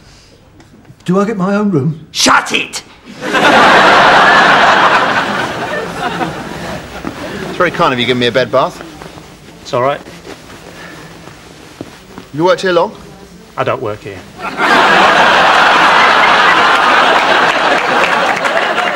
Well, hello everyone, and welcome to the Imaginary Friends Help Group. Now, as I'm sure all three of you are aware... 6. Sorry. As I'm sure all 6 of you are aware, we're here to help you overcome your psychological... Excuse me, I'm really sorry. I actually wanted Alcoholics Anonymous. Oh, right, yes, that's not here. But if you pop next door, I'm sure they'll be able to help you with your problem. Oh no, it's not me who's the alcoholic. It's Gordon. I think actually you are in the right room. Let's make a start, shall we? Hello, I'm Karen, and this is my boyfriend Tony. How long have you had your imaginary boyfriend? Well, he arrived just after my real boyfriend left me for another woman. Right, and what was your real boyfriend called? Tony. Right. I see the cause of that one. Okay, and you are? My name's Tim, and I am Lawrence's imaginary friend. Lawrence? Yes, he invented me during a lonely childhood, and I've been around ever since. That's a very unusual case. I hope you don't mind me asking, what do you think caused these delusions?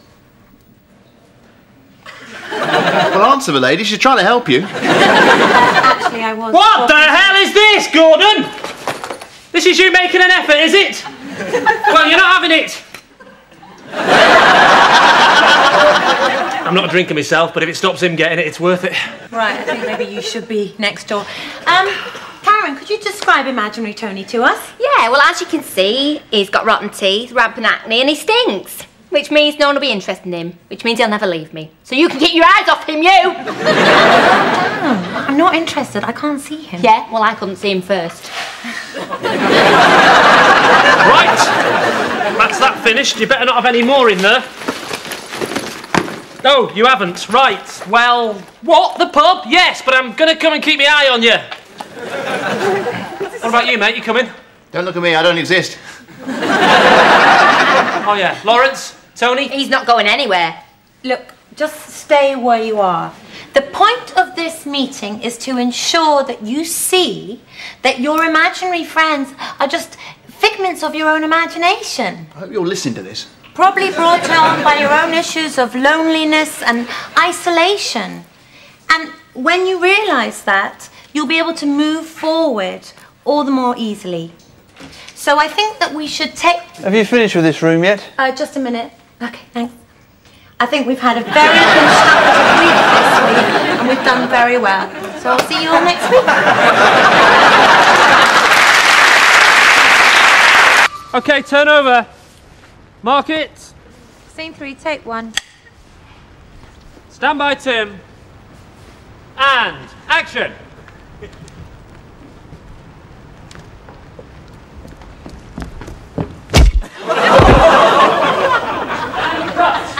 That was great, Tim.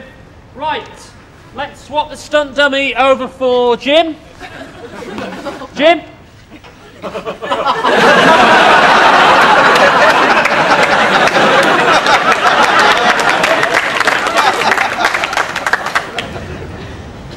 Those contact lenses uncomfortable. Well, check them out, let me have a look.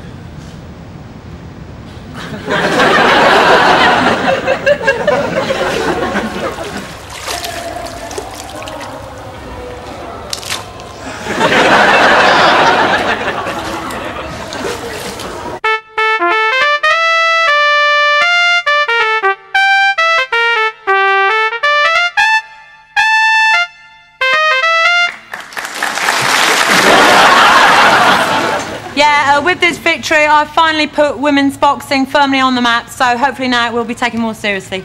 And tell me, what first attracted you to boxing? Was it the skipping? Sorry? Do you like using a skipping rope?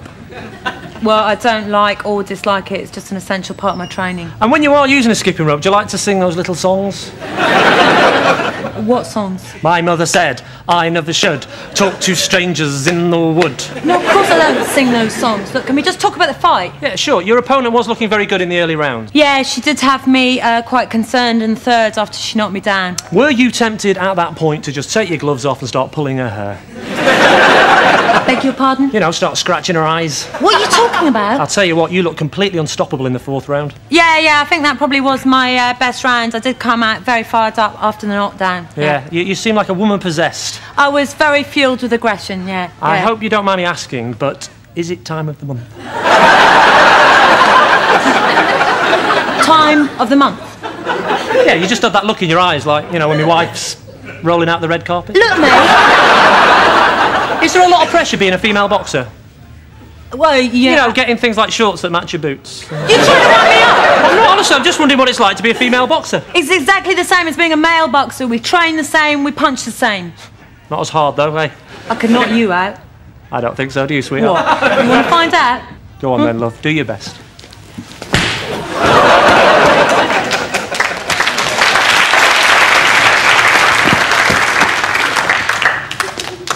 Are you sure it's not time of the month?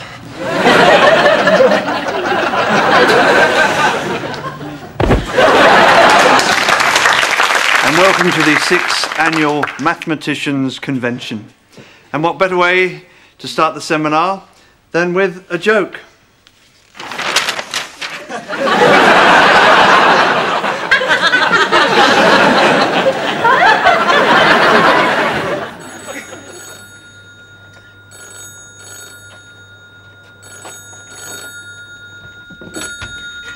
Hello?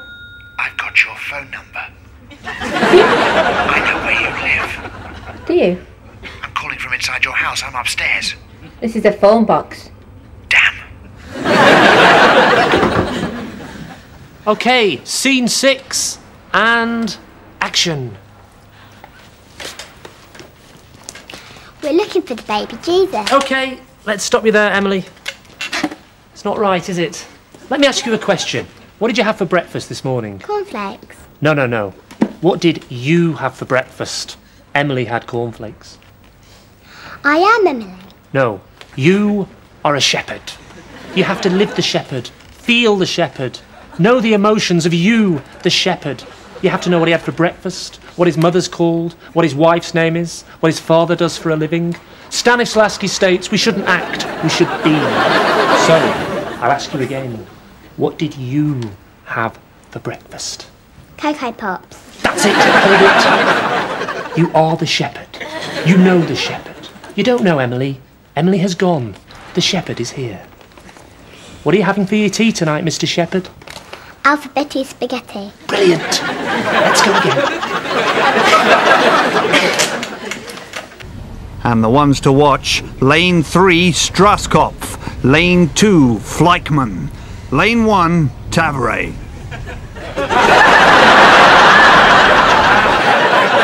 There you go. Extraction finished, sir. Shall I wrap it? Wrap what? The tooth. Why would you do that?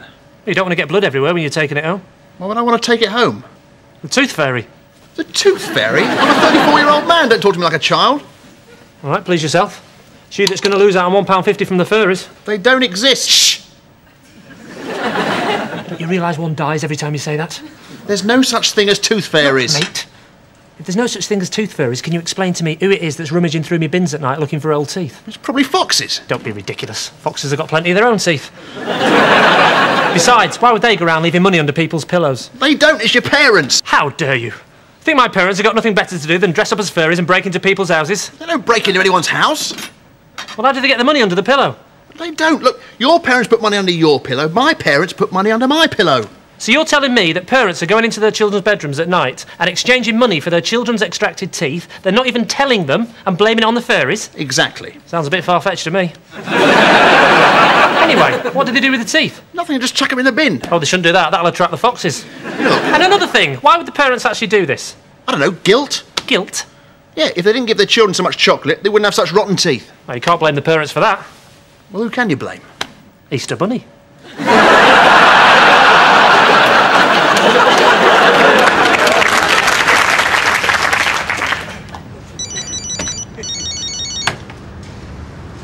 Hello, J. Terry Window Cleaning Services. You'd like your windows cleaned? Okay, I'll just check the Filofax to see what my availability is. Okay, I've got a window on Tuesday, so I can't clean your windows then. I've got a window Thursday afternoon, can't help you there. Ah, I haven't got a window on Friday, I can clean your window then. Let's make it a window.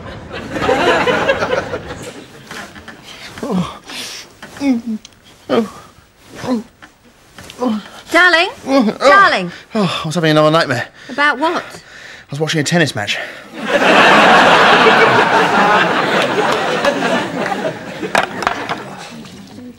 You spilled salt on the table.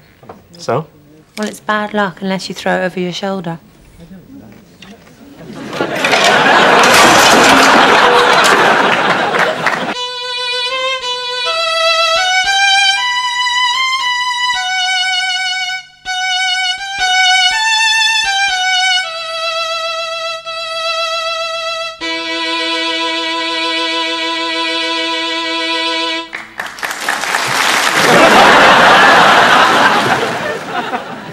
What's wrong, darling? Mummy, I'm worried. Oh, you should never let anything worry you. Nothing's that important in the big scheme of things. The way to think about it is this. Imagine the whole universe is a beach, and the planet Earth is a tiny, tiny, tiny little pebble resting on that beach. And you are a tiny, tiny, tiny little grain of sand on that pebble. See? It's not important. Now what's worrying you? I think I'm small for my age. It's a lovely new place you've got here, Karen. Thanks. I'm really glad you came round.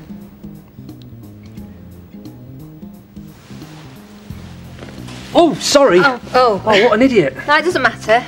Oh, it's okay. I read this great new tip in a magazine. Apparently, it's the best thing to do if you spill white wine. Pour red wine all over it.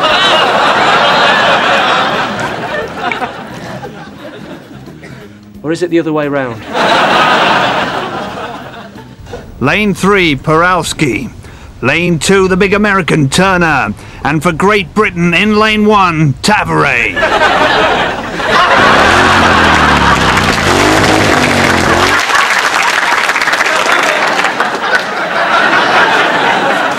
What the hell were you doing out there? What do you mean? You were supposed to be counting out the 5th.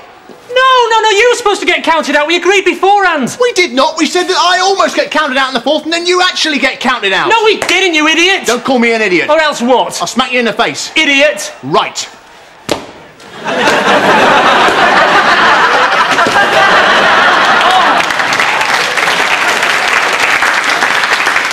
What did you do that for? I warned you not to call me an idiot. There's no need for that, you pillock. Oh, pillock now, is it? Yeah, pillock and idiot. Right.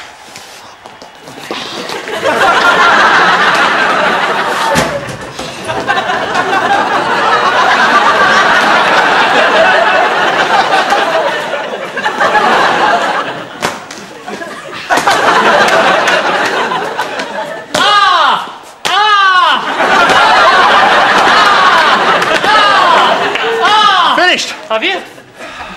Let that be a lesson to you. You ready? Do you think that the opening of this building will help deaf people in the local area? Absolutely. We've been campaigning many years now for this centre to be built. A centre specifically designed for the local deaf community. And now that it has, I really think it'll make a big difference in getting people together with similar needs. So, yeah, it really will make a massive difference. I'm sorry, you're hitting me in the face. Could you stand a little further away, please? Sorry, I didn't realise. Don't worry, we'll edit it together later. Let's carry on, please. Do you blame the local council for taking so long to build this centre? Well, today's very much a celebration, but I find it very surprising that the political parties on the right and left have been promising us money for years, but it's taken the election of such a far left of centre council. Are you doing this deliberately? What? You're hitting me with your hand. Okay, let's keep going, shall we? Is the taxpayer getting good value for money with this centre? Well, it's very important to remember that the local council is only providing 50% of the finance for the project. The other 50% is coming from various charities, and I'd like to thank them for that 50%. What's this? What is this? It's 50%. No, it's not. It's a chicken. Ah, yeah, but it's only half a chicken. That's 100%. And that's 50%. Yeah? So what's 25%?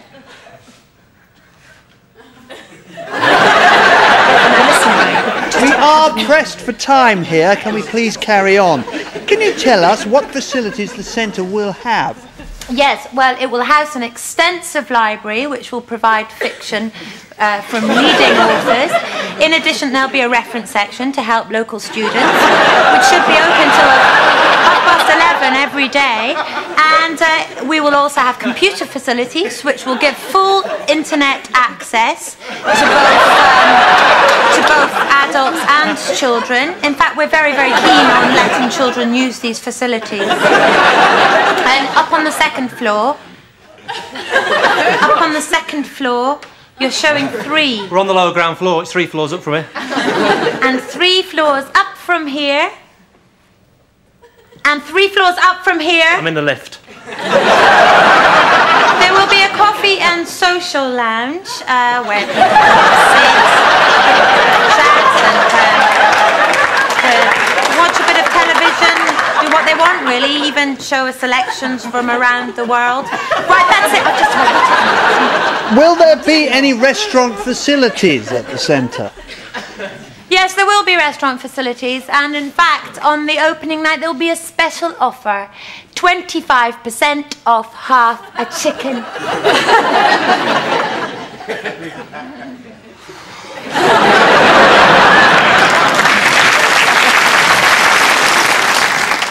Your pizza, sir? What the devil are you playing at? Sorry? Is this some sort of joke? Is there something wrong with it? Of course there's something wrong with it. I said no olives.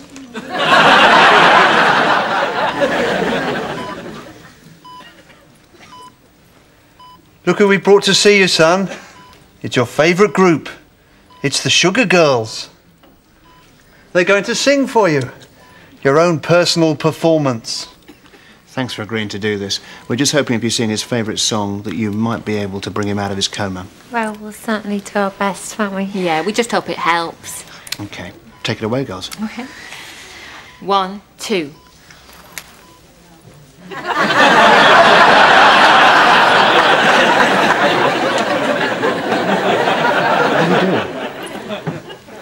We thought you knew. We only ever mime.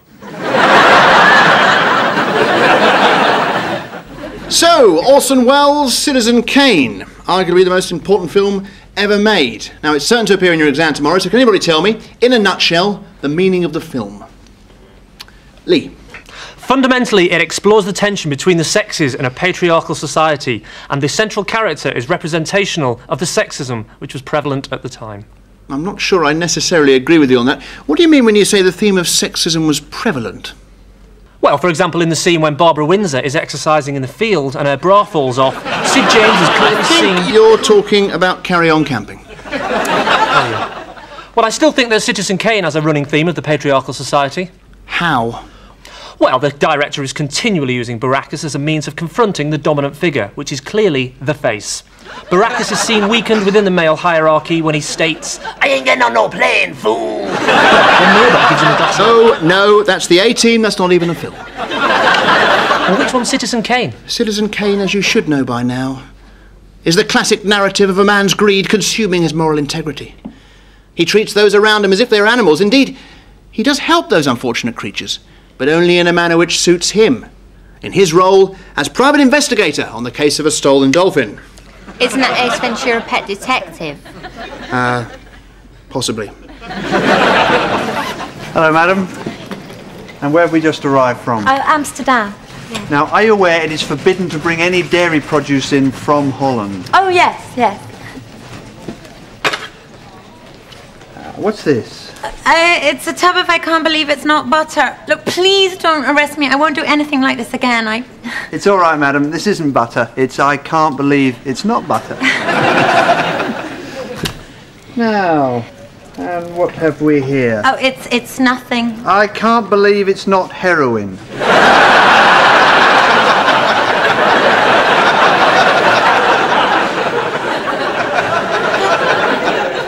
I think everything's in order there, madam. Come in.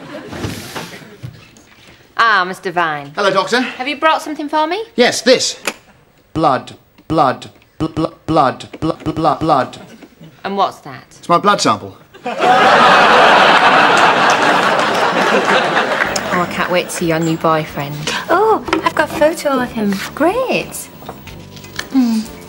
Oh, yeah, very nice. But why have you drawn all over it? Well, I haven't. Sorry, mate.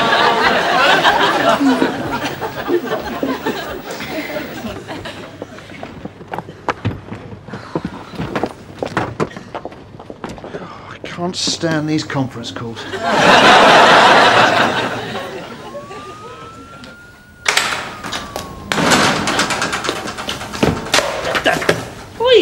Now, I ain't no brother who take no bulls, so you're going to give it to me straight. You've been hanging with some broad that's been shooting them out, and me and my homie here wants a name. And if you so much as think about jiving with my butt, you're going to wind up a sorry mother with a wasted ass.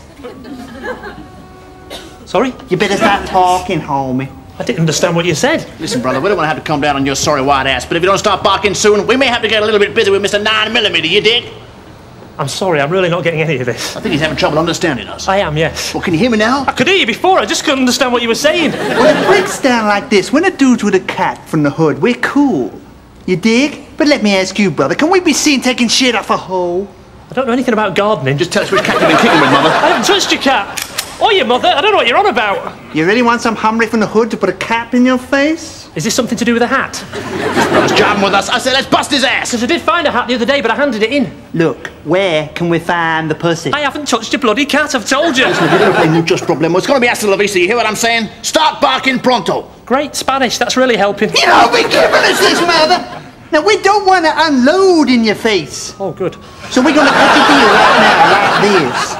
You climb up, you wind up in a body bag. If you start singing, we're out of here, it's Kool and the Gang.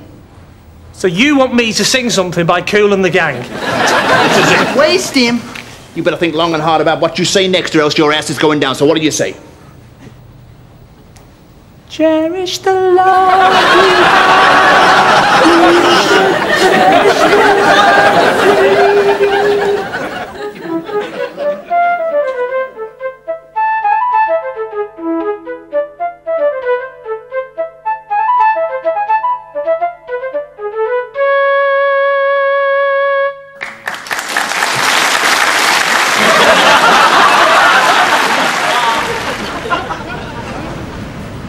Right, we all did well on the water today, but before we go, I'd like us to look at shark attacks. Now, it's very easy to get nervous about this issue, but does anybody know what the chances of being attacked by a shark actually are? Hands up. Bruce. Quite high, eh? Right, it's probably the wrong person to ask. The actual statistical answer is not very high at all. Right, what do we do when a shark attacks? Oh, wait, I know this. You're supposed to let the shark punch you on the nose and then it'll just swim off. Right, Sheila's close. Anybody else? I know what not to do, eh? Right, thanks, Bruce. Maybe later.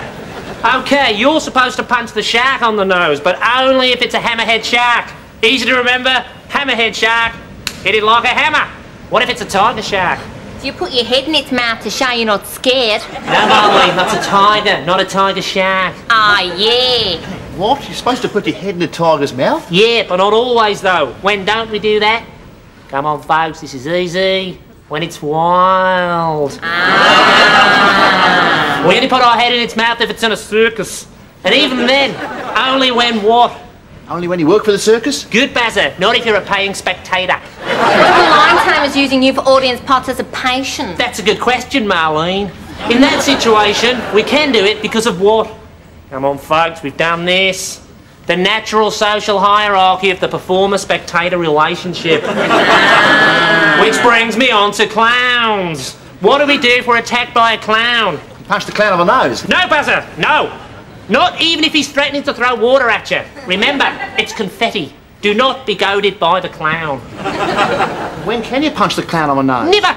I cannot emphasise that enough. That red nose is a prop, not an invite for trouble. It's like the face, he's not really smiling, it's makeup, not an invitation to chat. Never trust the clown. So what do you do? Prevention, Marlene, prevention. You steal his custard pies. But not always, though. There are some countries where you shouldn't steal his pies. Anybody. Saudi Arabia, eh? Right, you know what we're doing? This is a fly-on-the-wall documentary on single parenting, so just go about your normal daily business and ignore us completely. All right, I like documentary, like. That's right. Right, got the eye. Okay.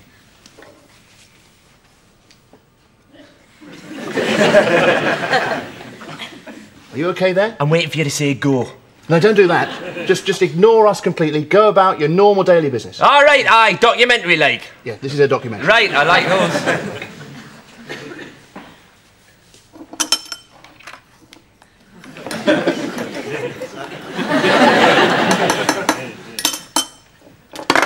Oh, look, you silly bloody girl.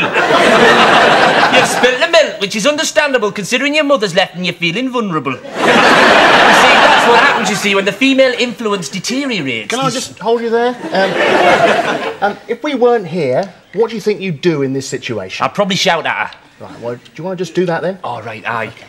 You've spilled the milk, you silly girl, which is understandable considering your mother's left and you're feeling vulnerable. That's what happens when the... Can you act naturally? All right, aye.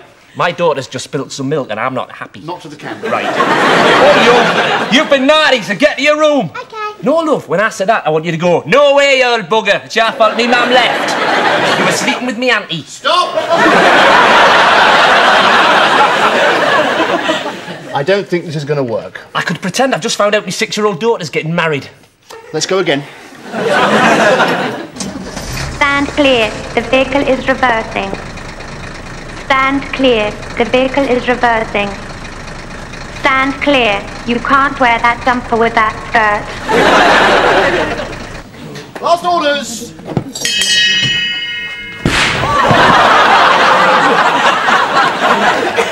Hi. Hello. Could you sign it to Lee? Yeah, sure thing. I'm a really big fan. Thank you. In fact, maybe you could put that to Lee, one of my biggest fans. Yeah, no problem. Sorry, could you put love from, not just from? Yeah, sure. Lots of love from. Lots of love Yeah, from. lots and lots and lots of love. Okay. And kisses. Okay. I really fancy you. Thanks. No, I mean, could you write that? I really fancy you. I'm not really sure. Go on, please, just write it.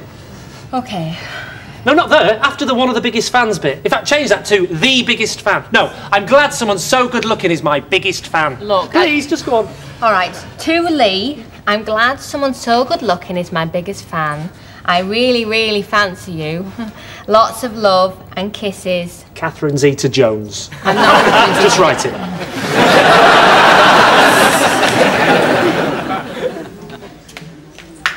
Oh my goodness, Tim, what have you done? I broke both my legs. How did you do that? I tried to hang myself with a clip-on tie.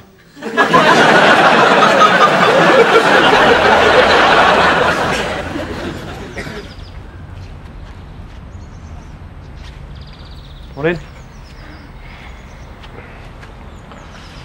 Get in the bus. Yeah. Me too. Number 26. Yep. Going far? Just into town. Oh, right, that's nice, yeah. You know, on an aeroplane there's something called the Mile High Club? No chance. Tell me. I have told you. This is different. I don't know anymore. You must know. Please, no more questions. Can't you let me go? Just one more dress.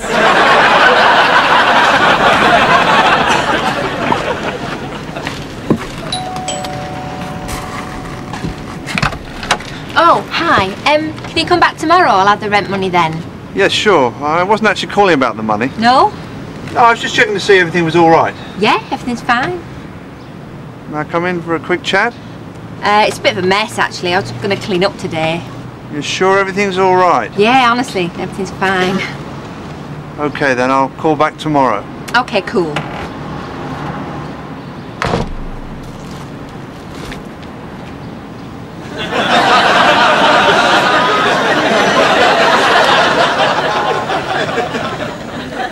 As you can see, this is a more traditional bikini, the classic 50s style, making a big comeback now all over the world.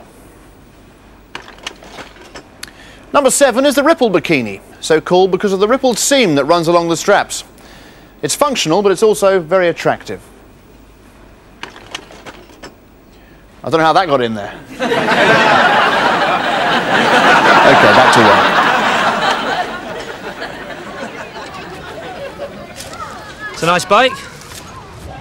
Are you supposed to have 2 people on those? I'm waiting for a friend. I like yellow. Good colour. Look, you know, on an aeroplane. No chance. Hi. Hi there. So, what seems to be the problem? Well, you tell me what it is.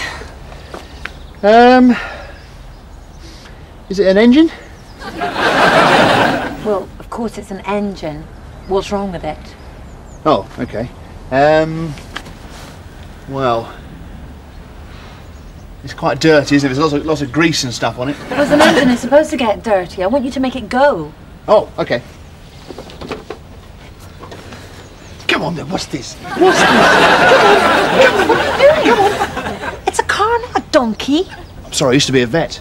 Well, you're not now, are you? You're a mechanic, and this is a car, a highly technical piece of machinery with thousands of moving parts, a classic of engineering. Do you understand that? Yes, of course.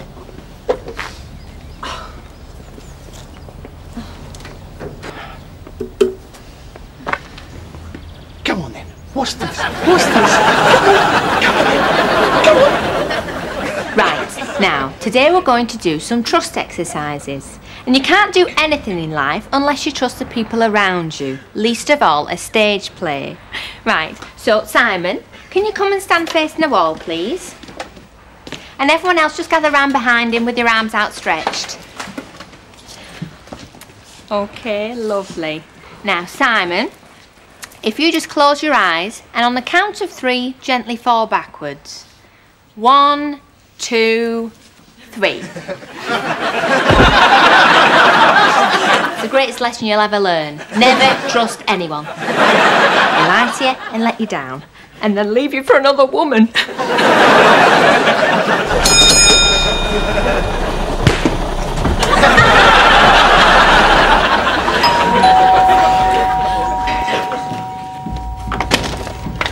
Hello? Hello, Mr. Vine? Yeah.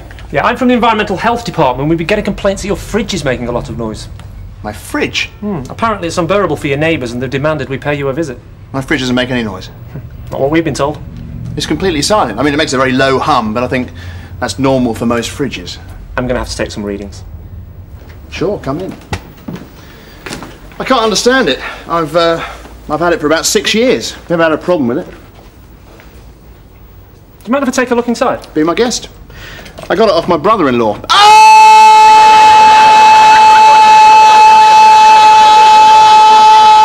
It's very reliable. I like the colour. It's never needed repairing.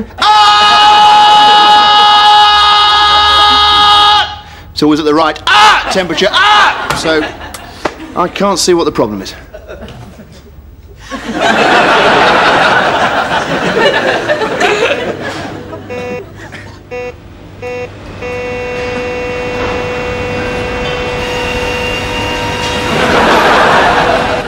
Hello, Lee. Oh, all right. How'd you get on today? Yeah, all right. 30 quid today. I was only busking for half an hour.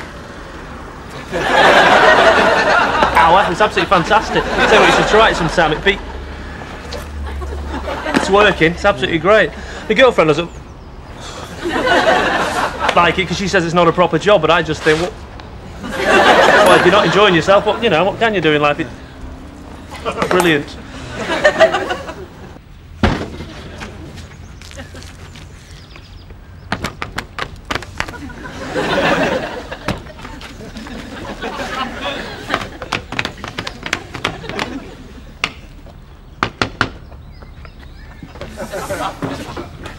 It's £4, please. I haven't got £4. That's okay, you can pay me next week.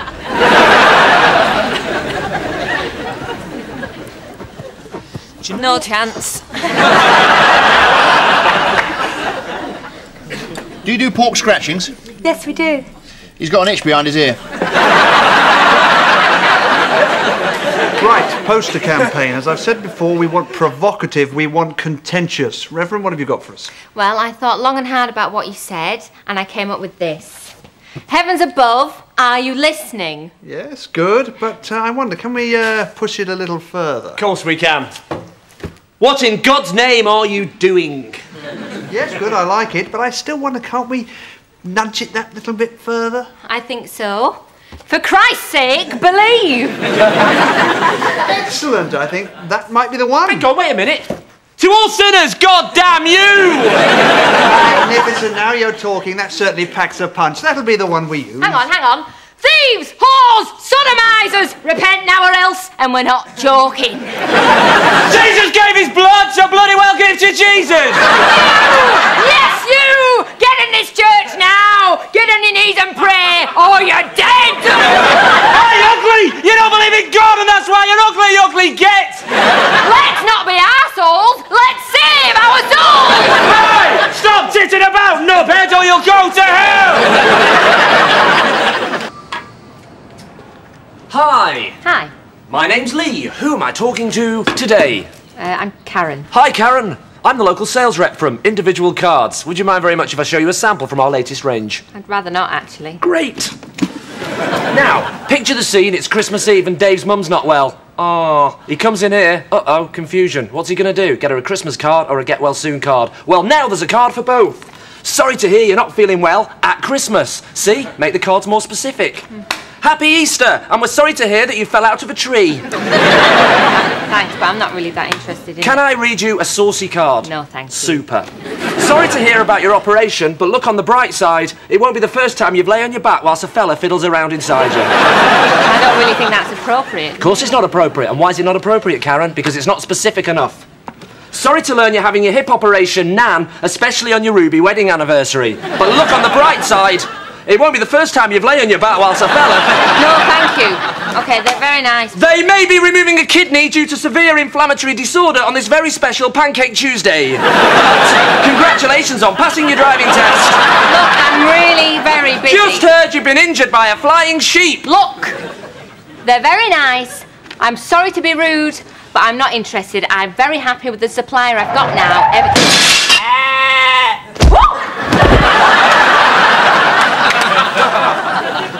Dear Karen. The problem's underneath the car. Now, in the past, I would have had to lie on the ground, squeeze myself underneath it. Not anymore. This hydraulic car ramp lifts your car in the air so I can have a proper look. Right. Ah, there's your problem. You need a new exhaust. Come and meet my little boys. They're so adorable. I love the looks on their little faces. Okay. Okay, this is Mr. Ted. He's 5 and he's from the Enchanted Forest. This is Snugglepuss, and he's from the land of Nod and he helps me sleep when I'm lonely. Don't you? Sure you do. And this is Puddle, and he's called that because he fell in a puddle when he was 2. Yes. Come on, let's go meet yours then. All right. This is Sam from Lowestoft, and he's on a blind date.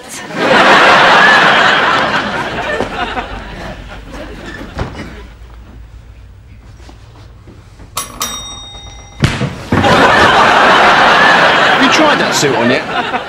I'll be out in a minute. Get a move on. All right, almost finished. Well, that'll do, won't it? What do you think? Yeah, it's fine. What? Does it look rubbish? Quite the opposite. Sorry? Quite the opposite. You look amazing, mate. You okay? You look fantastic.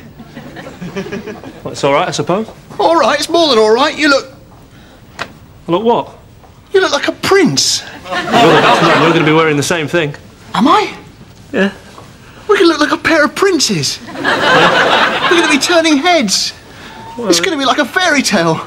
Yeah. Come here. Get off me.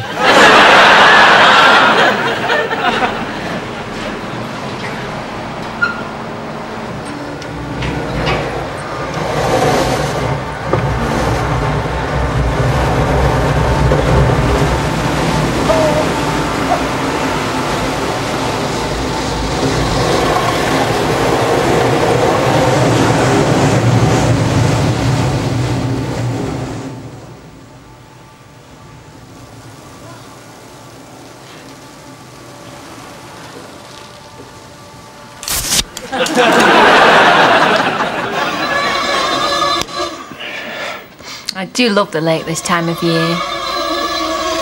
Karen, you're not going to like what I've got to say to you. All those weekends away were nothing to do with work. I'm having an affair with Wendy. Thanks. So how do you feel about that? Cheers. Come on, don't just bottle your feelings up. Can't you hear what I'm saying? I'm leaving you. I'm leaving the kids. You're right. That was a big one. Now, if you could just shut your right eye for me, and open it, and again. Now to me. Stop it!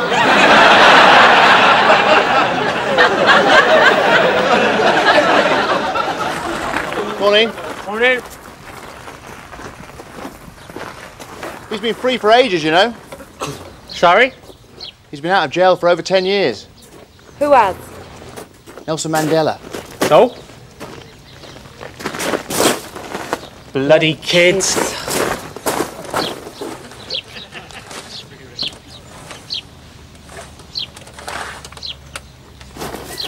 Oh. Oh, this is for you then. Oh. Great, we've been waiting for this. Anything interesting?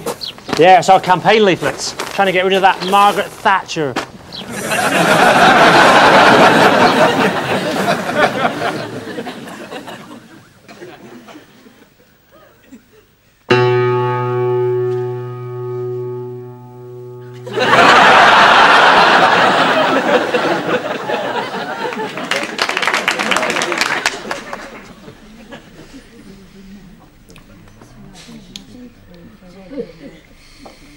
Do you mind?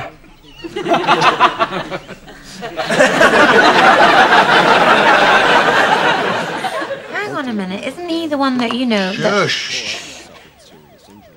Well, why would he say that when the other bloke knew all along? Quiet. Where are we now? Is this a flashback bit? I don't even know what's going on anymore. Ronnie! Please, can we watch the news in peace? What do you want? Blood?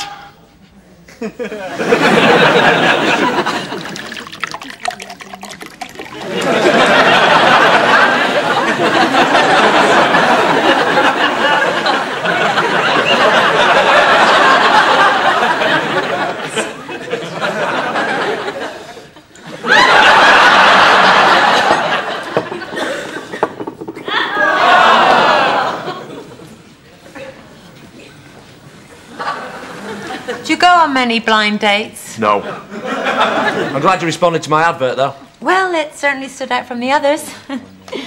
34-year-old lazy bugger requires a woman for friendship and possibly more. Like ironing and stuff. Must be reasonably attractive, nothing special. I just don't want people sniggering when we're out in the street.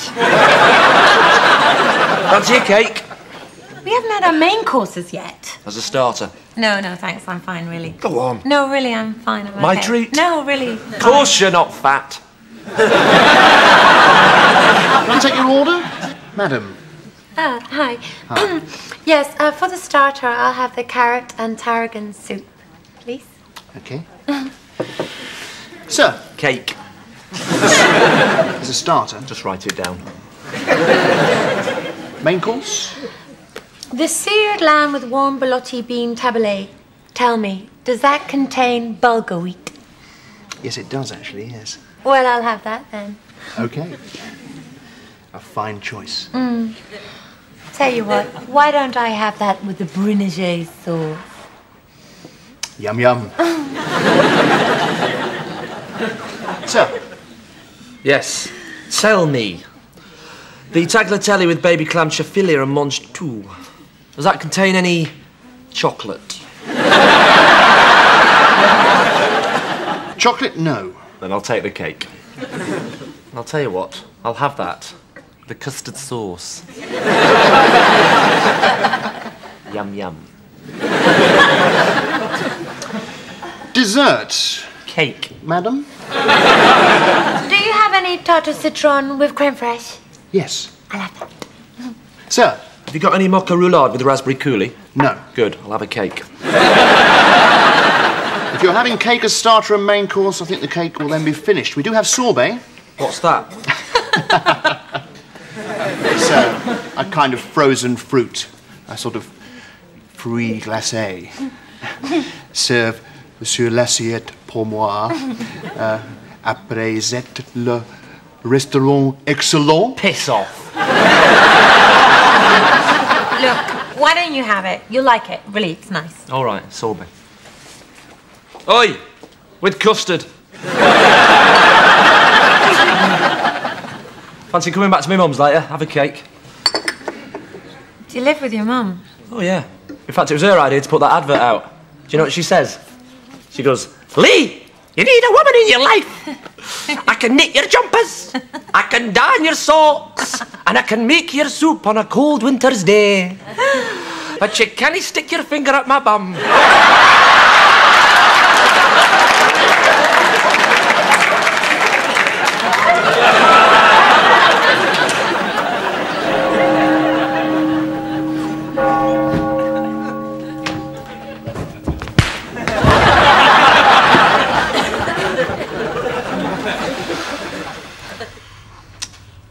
Is this going to take much longer? It's ridiculous, isn't it? I haven't served a drink for the last hour. Oh, at last. Hi, could I have... Excuse me. I think you'll find I was next. I don't think you were. Oh, OK. Please, can I have... Actually, I've been here for ages. I'll be with you in a minute. A bottle of lager, please. Thank you. Right, now what can you get me? Whiskey chaser? How old are you? I'll get you a whiskey chaser. Shouting's not going to make me go quicker. You're too young. Yes, I'll have a packet of peanuts, please. There you are. Have you got anything smaller? What are you doing round here? You're not allowed this side of the bar. Excuse me, can I get you another lager, please? How many customers have you served today? 8. I think you've had enough, haven't you? That goes for all of you. Haven't I got a home to go to?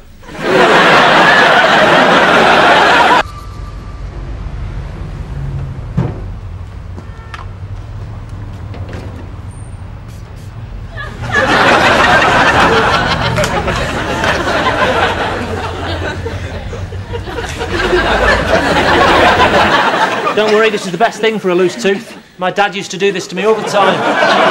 OK, are you ready? Here we go.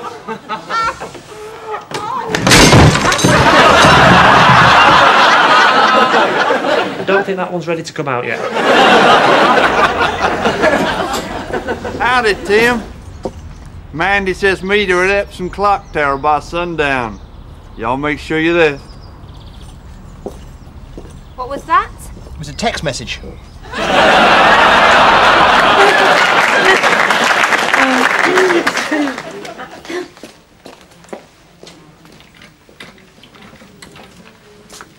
So how are you enjoying your first day at work? I'm not enjoying it in the slightest. I have to say, the way the patients are treated in this hospital is an outrage. What do you mean? Dr. Ancona has just told me that a patient came in here complaining that they felt like a pair of curtains, and the doctor just went, "Ooh, pull yourself together."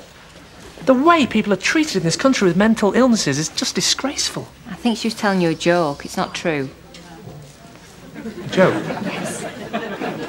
All right, maybe that was a joke, but she also told me that someone came in saying they only had 3 minutes to live, and the doctor just went, "Oh, I'll boil you an egg." Now, surely the situation there should be that she should contact accident and emergency. No, that's a joke as well. Is it? Yes. What an idiot. They're very old jokes. I've never heard them. I feel like such a prat. Well, don't worry about it too much. So it's quite funny, really, isn't it? Here's a good one for you. Hey, Mr. Jenkins, you've got blockage of the arteries and you're going to have both your legs amputated. That's not a joke. You cracked this case yourself, sir? Yes, Are you absolutely certain about that? absolutely certain. There's no way someone could have slipped something in there. No way at all. You haven't left it unattended for any length of time. No, it's been by my side from the moment I packed it to the moment you brought me in here. Nobody has touched this case except me. I decided what to put in it. Everything in it belongs to me. You're sure? Totally sure. May I have a look inside it, please, I'd sir? rather you didn't. Why not? It's full of drugs. Ladies and gentlemen, the Eagle has landed.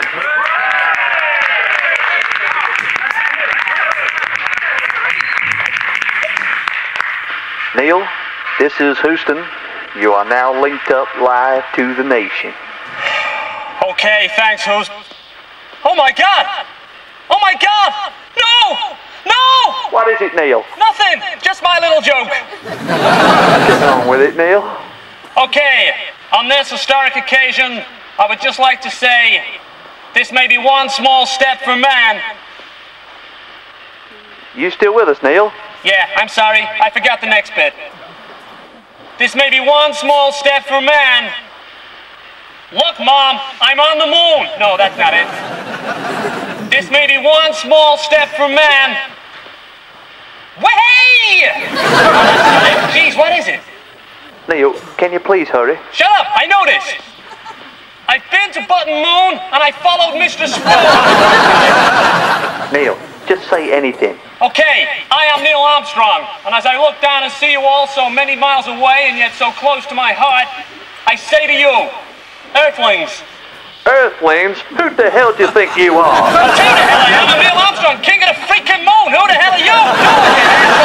I'm Ming Armstrong, the Moon Emperor, and I own this place. It's all mine. So screw you. Neil, just get on the moon and stick the flag in the ground. Okay, this may be one small step for man, but it's one giant leap for mankind.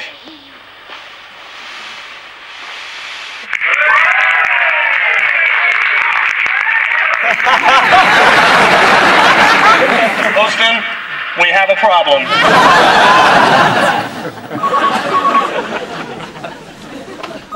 Hello? Can you hold, please? Thank you.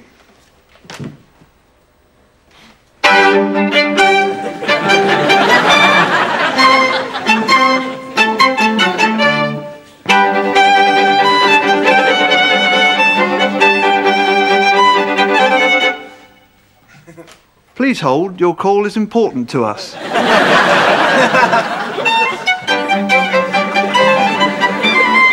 Okay, right then, whose was what, Tim? Mine's a pint of Dolls. Dolls, Jim? I'm on the lobster. Ronnie? Mine's the hand.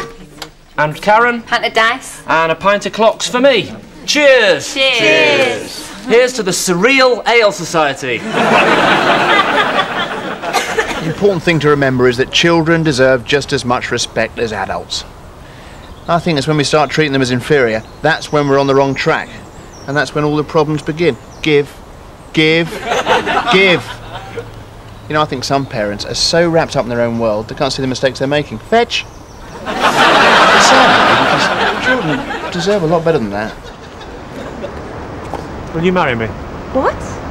Will you marry me? What? Will you marry me? Oh, will I marry you? I couldn't hear you, no.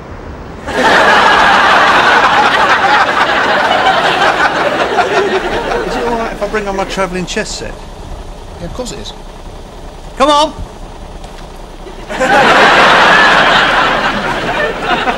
Now, some people prefer to replace the original stone with the birthstone. Make it a bit more personal. Would you prefer that? Oh, that's a good idea. Okay, we'll do that. Right, what's your birthstone? Come on, you should know this. I told you last week. Let me help. When's her birthday? Well, it doesn't have to be the exact date, just the month. Maybe you should go for a necklace instead. That's a good idea. What do you say? Yeah, right, whatever. Well, we could get that engraved, make that more personal. Okay. What's the name?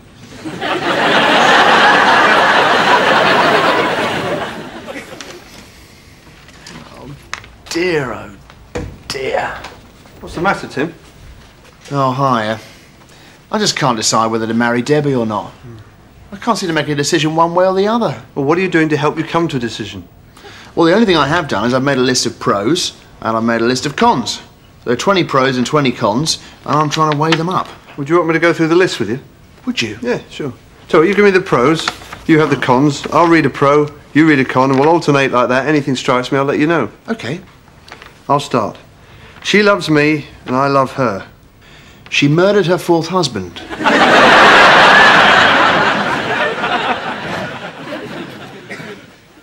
There you go.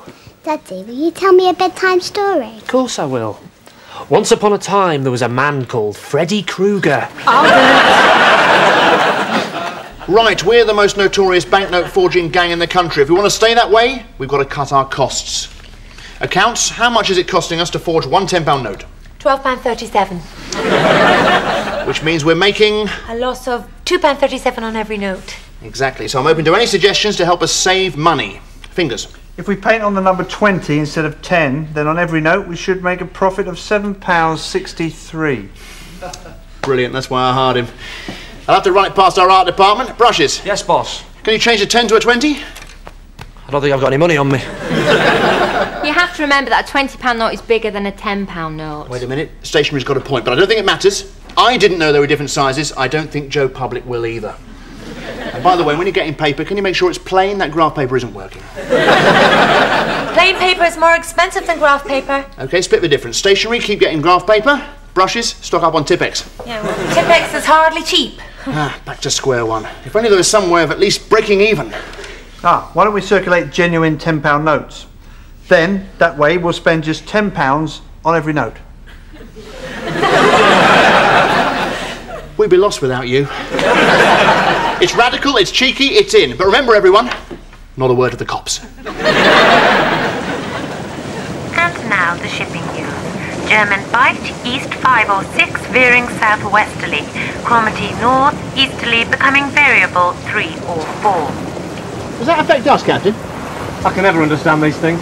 Fisher south to southwesterly, moderate to squally 7 or 8. Viking north, easterly 2 to 3. Does that affect us, Captain? Didn't understand a word she said. 2 blokes with yellow overalls in middle of sea, clueless, will probably drown. Don't ask.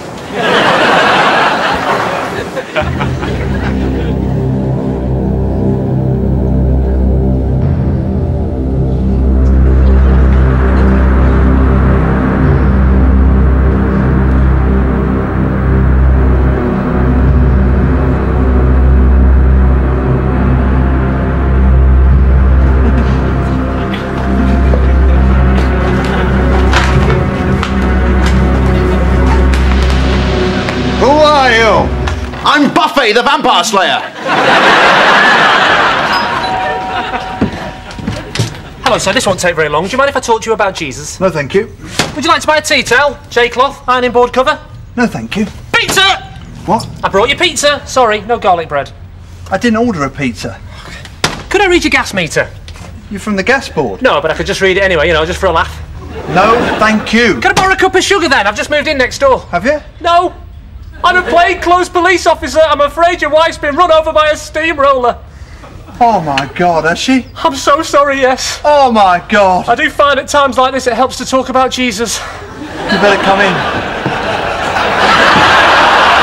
You're looking very lovely in the half-light. Really? Really. Your skin is cool and clear and your eyes are shining, growing lovelier and lovelier every second as I look at you. There isn't a particle of you that I don't know and want. I'm so glad you feel that way, my darling, because I feel the same way. My heart flutters like a small bird every time you're near. How small? Like a chaffinch. Only quite small. A wren, then. Very small. No, a moth. Tiny. I want you. Deep down in my deepest heart. I want you back. I'm feeling quite emotional, are you? Very. Very? Very. How very? Very, very. Me too. I find the moonlight in its mysterious ways drawing me closer and closer to you. Yes. It's almost beastly. Yes. Shall we embark upon a vacation? Where to? I believe the world is very lovely this time of year. I'd prefer Norfolk. Flat, Norfolk? Very flat. How flat? Flatter than flat. How flat's that? Like a pancake. Even flatter? A very pancake. Too flat. Or Belgravia. We could take rooms. How awfully improper of you. Forgive me, You really are quite a bounder. Really? Really. Really? Very. Very? Very. Quite. I love you, Jane. It's Daphne. Sorry, wrong balcony.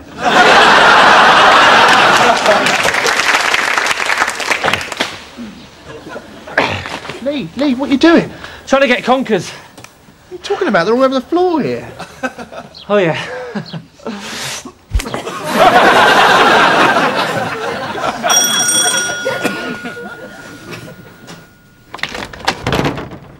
Hello there. Sorry to trouble you. I think my car's broken down. I know it's late and everything, but could I use your phone?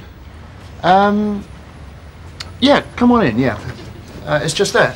I really will be very quick. That's all right.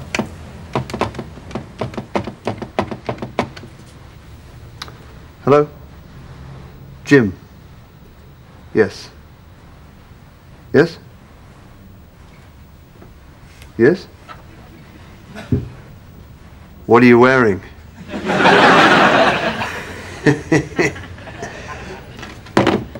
Thanks very much. Look at him showing off. Who's he trying to impress? I know, he's been there for ages. Really? How long? About 15 minutes. His head's stuck in the filter.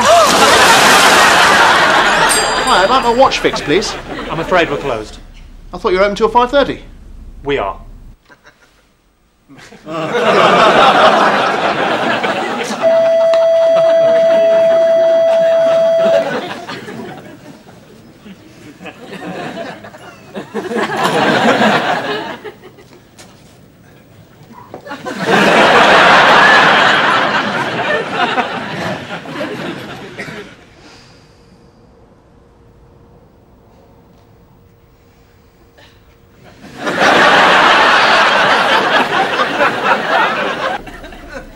So, why don't you tell me how all this began?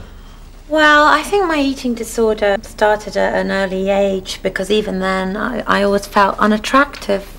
And when did you realise you were unattractive? What do you mean, realise? Well, you said that when you were young you realised you were unattractive. No, I said felt.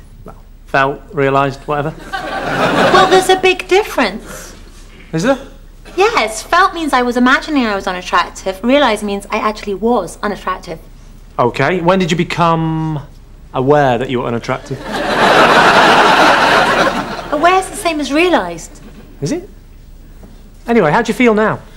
Well, now I suppose I still feel unattractive, otherwise I wouldn't be here. Okay, and did you feel unattractive as a child, and then as a teenager think, hang on, I'm not so bad after all, but then more recently suddenly become aware that you were unattractive again? You're saying aware again. Am I? So? So you're implying I'm unattractive now? She that said you were unattractive, not me. No, I said I felt unattractive. I didn't actually say I was unattractive. So what's the problem then? If you only feel unattractive but you know you're not, doesn't matter. Of course it matters, because I spend half my time with my head over the toilet bowl puking up my dinner. Oh, I wouldn't do that. That's not going to make you more attractive. It's not going to make me feel more attractive. Exactly. So why'd you do it? Well, you tell me.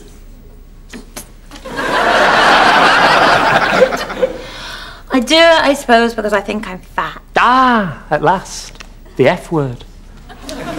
So perhaps now we can spend less time talking about how attractive you feel and a bit more time talking about how fat you feel. Because believe you me, they may be connected subjects, but emotionally and psychologically, they are completely apart. Okay. Good. So when did you realise you were fat? Karen, look, I've got one of these squirty camera things. Next person who comes by, I'm going to try and catch him out with it. Oh, excuse me, mate. Can you take a picture of me, please? Yeah. Thanks.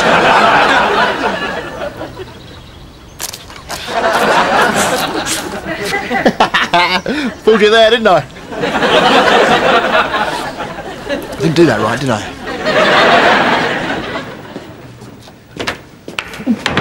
Sorry. Oi! Oh. Sorry.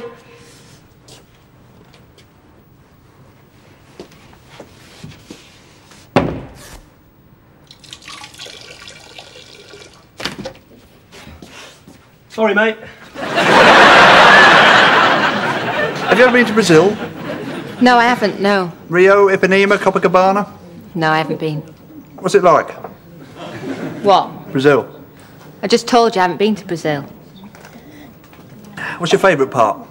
I don't know, I haven't been. I'll tell you a place with some lovely beaches. Sorry? Brazil. I dare say, yeah. Yeah. Did you get a good exchange rate when you were down there? Or? Look, for the last time, I haven't been to Brazil, all right? Have you ever slept in an igloo? No. What was that like? Oh. Here, Sue, have you ever milked a horse?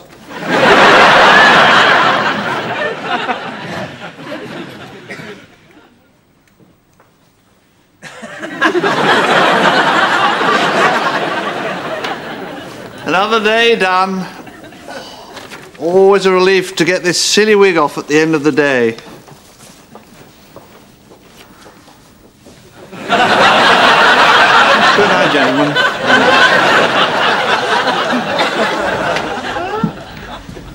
What was it you wanted to tell me? Basically, I don't want to be your friend anymore. You're just finishing our friendship just like that? I'm sorry, it's the way I feel. There's something missing. What's missing? Well, I can't say exactly. I deserve some sort of explanation. Well, I can't give you one. I just want to end the friendship, all right? Okay, if that's what you want. It is. Obviously, I still want us to be lovers. Oh, great, wonderful. What, you wanted just to carry on the way it was before we became friends? Just click your fingers and oh joy, we're lovers again. I really value you as a lover. I'm sorry, you can't just finish with one and expect the other to stay the same. Sorry, Tim. Can I ask you a question? Have you got a new friend?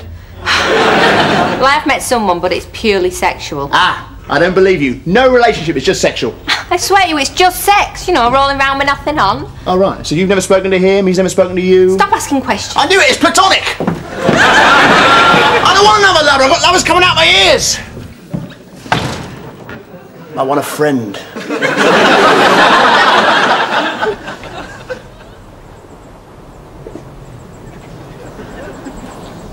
Any luck? No, nothing. Should have been here yesterday. I caught a shoe. Must have been that big. Oedipus! Oedipus! Yes, Mother? Does this dress look all right? It looks fine. Thank you.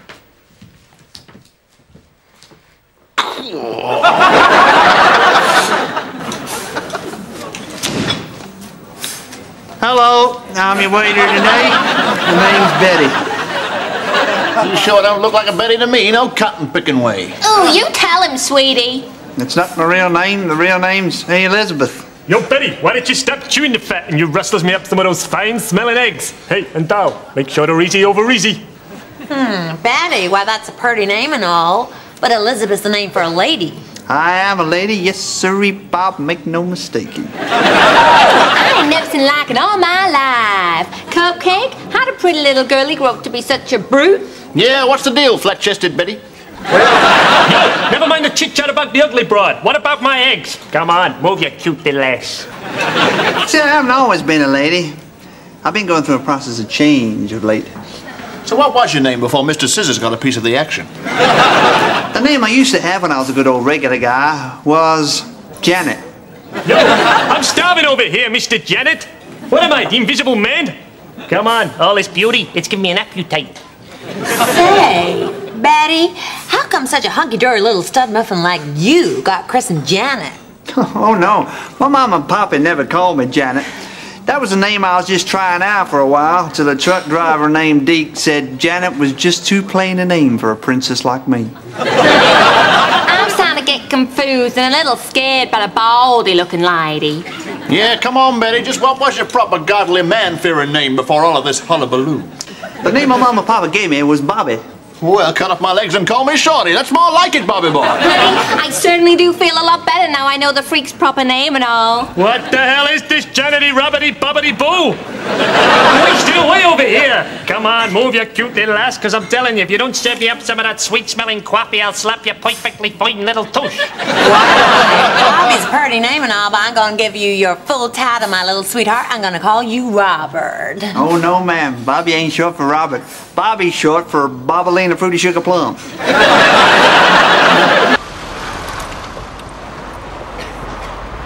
Yes, mate. Can you put 2 new tyres on the front, please? Sure.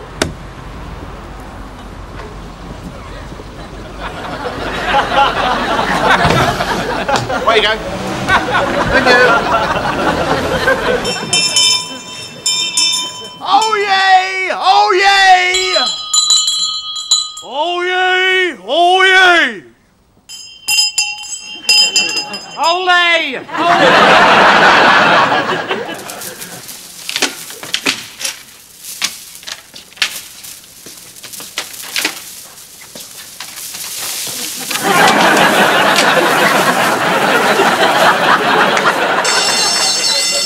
Hey, your helmet.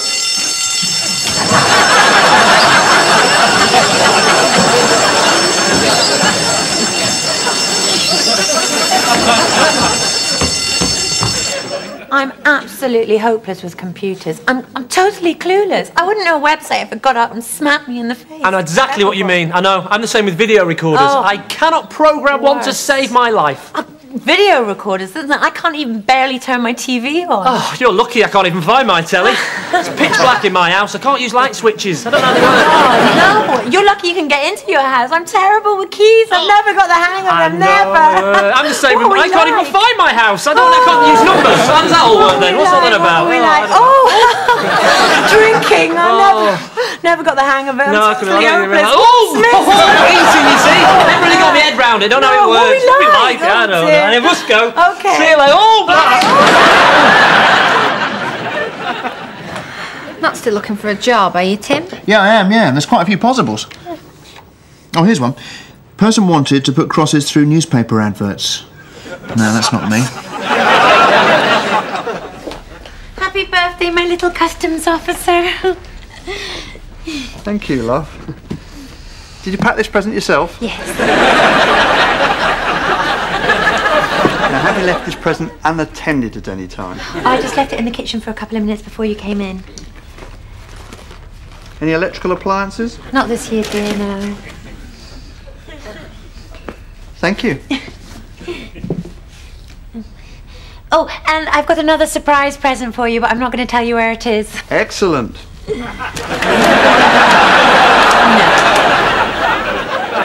don't like that new town cry. Where's he from? I think he's from Liverpool. Arnie! Arnie! Ronnie, have you been 10-pin bowling tonight?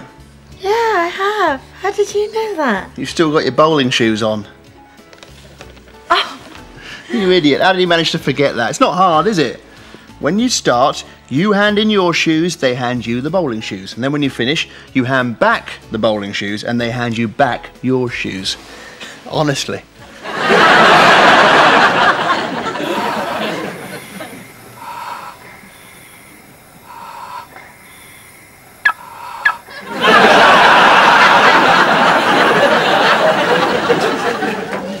Oh, Jim, I've just been to this amazing place where through genetic seeding they can produce a totally unique flower. And that's what this is. It's a completely new species. I've actually got it named after my wife for her birthday. It cost me £1,000. She'll love that. That's so romantic. What's your wife's name again? Rose. Hi.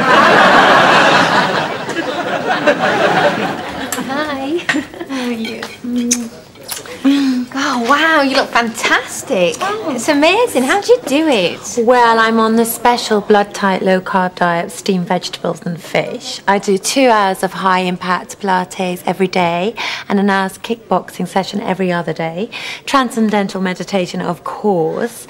I make sure I only sleep from 9 p.m. to 4 a.m., but I do power nap every 15 minutes between my workouts and my sessions with my aura cleansing, energy channeling therapist, so... Blimey. No wonder you look so good. Mind you, I mean, you look fantastic. How do you do it? I enjoy life.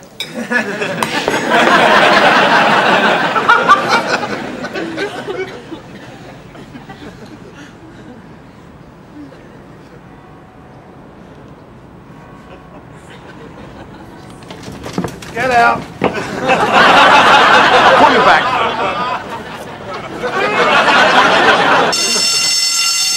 False alarm! You know they've invented a game now so blind people can play cricket. Have they? Pardon?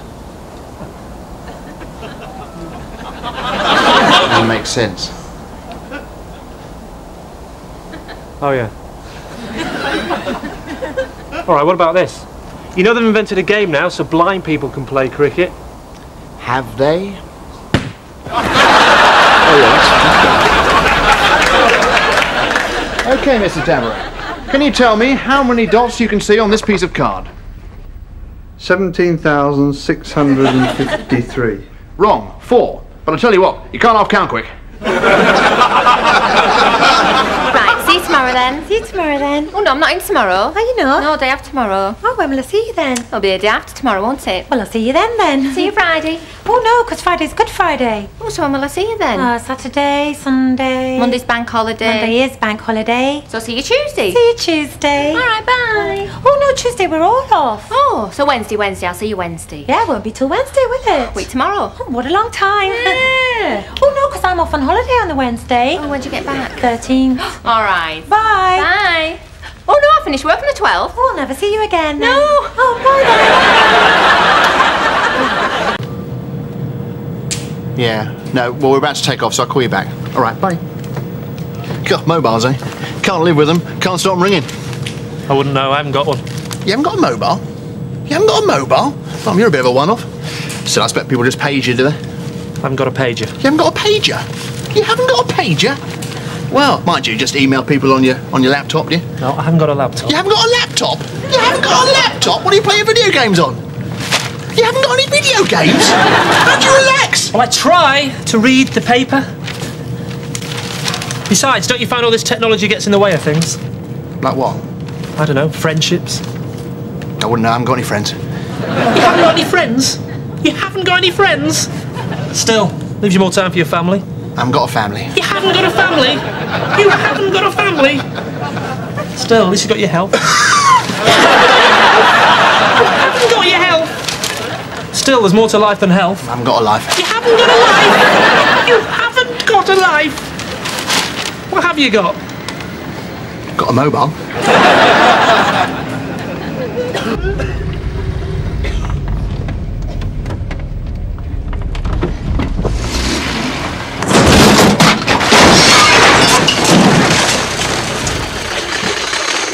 I'm home, dear. I wish you wouldn't bring your work home with you.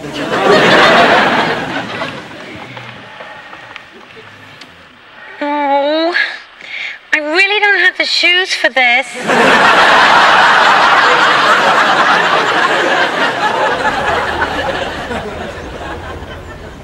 Hang on. Excuse me, did you phone us? Did you phone us? Sorry, I couldn't hear you. Did you phone us? Oh, you're the breakdown service. Sorry, yes, I did phone. It sounds like something metal's rattling round inside the engine. What are you on about? Well, are you going to look under the bonnet? What do you mean, the bonnet? The big thing at the front? Is this your first day? There's nothing there. Well, you won't know till you've looked, will you? Are you feeling okay, sir? I'm a fully paid up member, you know. Okay, I'll have a little look for you.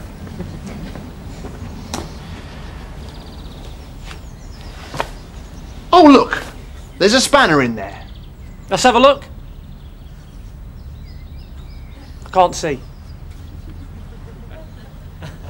Oh yeah, I've been looking for that. Enjoy the rest of your journey, sir. Oi! Spanner. Excuse me, it won't start. Look.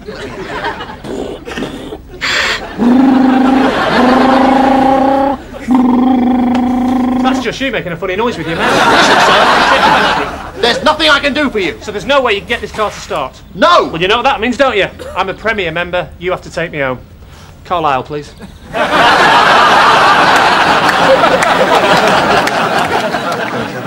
Oi! Egghead! Who are you calling egghead? No, not you. Him.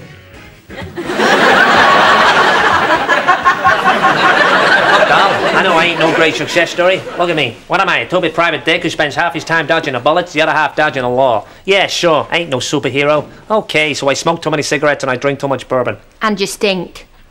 Okay, so I ain't no bather. I can't afford fancy cologne or a fancy place to live. But I do have a place in my heart, and that place is for you. Yeah, sure, I ain't no great shakes. I haven't got much money and I don't have the fancy car. And you're ugly. Okay, so I don't look like a movie star and a guy and all bums. So I spend too much time in a speakeasy with the lowlives and a mob. But I love you, doll, and that's gotta count for something. Ain't it? Ain't it? Yeah, sure. If I was you, I'd walk away. I know what I am. A guy without the fancy shoes and the fancy looks. And you wet the bed. Okay, so I squirt a little. But I'll tell you something. I love you, doll, and that's gotta count for something. If I was you, I'd walk away. I know that, but I'm telling you something, doll. You gotta know this. I love you like a guy never loved a woman before. Yeah, sure. I'm not a poet. I don't speak like a guy with all the fancy words. And you're crap at sex. Oh, why don't you get stuffed? The end. There we go. It's finally finished. Okay. Let's have a look then. Ooh.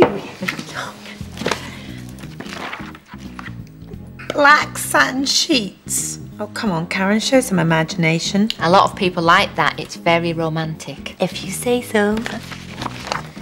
Ceiling mirrors. What? Tacky. Oh, go, give me a break. Read on. Okay. Leopard skin rug. I know what I like. Oh, Karen, nobody's going to get this. Shut up, will you? That took me ages to finish and you've just picked it to pieces. I just think you should get a boyfriend before you write your wedding list.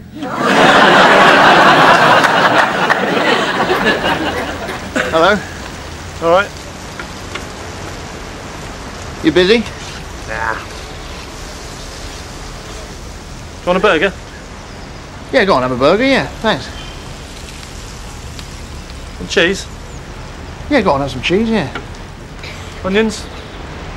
Yeah, go on, have some onions, yeah.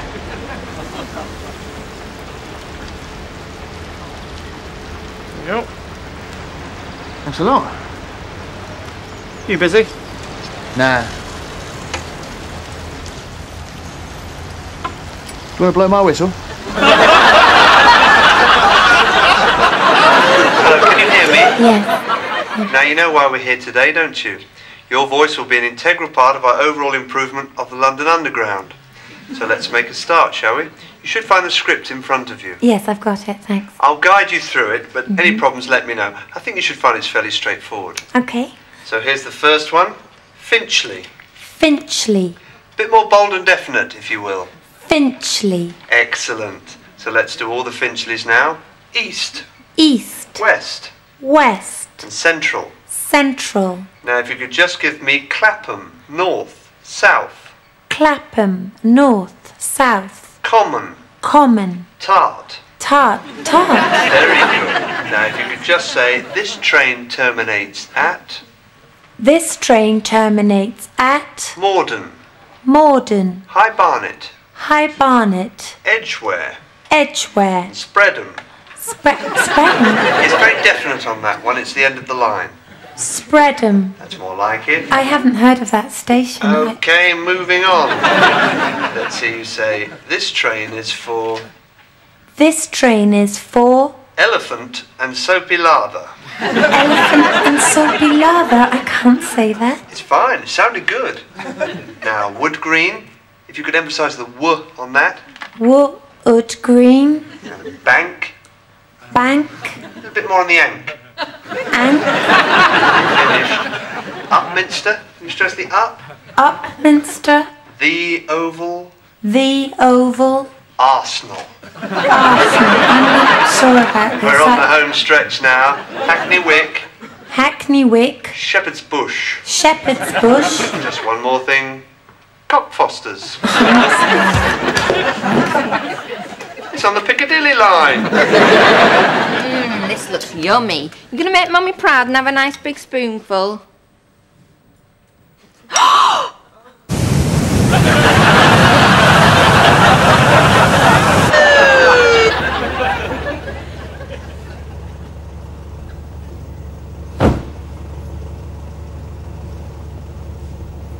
You aware you were doing 40 miles an hour in a 30-mile-an-hour limit, sir?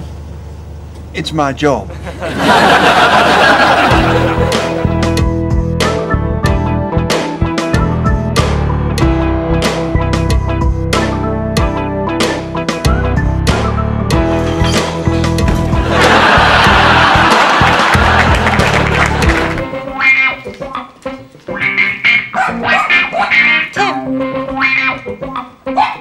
What's that?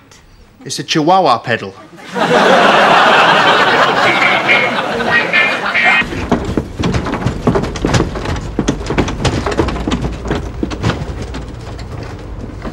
Don't go in there, there's a wasp.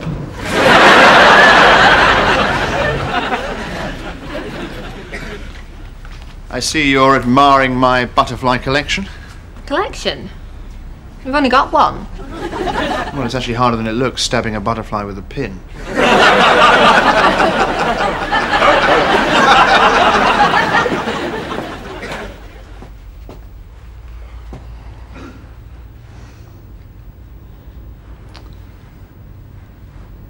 I can't go. Sorry? I can't go with someone standing next to me. I'll be finished in a minute. Oh, hang on. I think I'm going now. Yep. Yes, I am. Good. Oh dear, I've stopped. Can you come back, please? Just can you come back and stand next to me? Only I think strange it was having you there that made me go.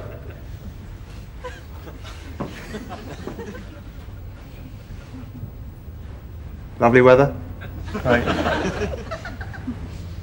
Nearly done. There. Oh dear, hang on. I think I need a poo.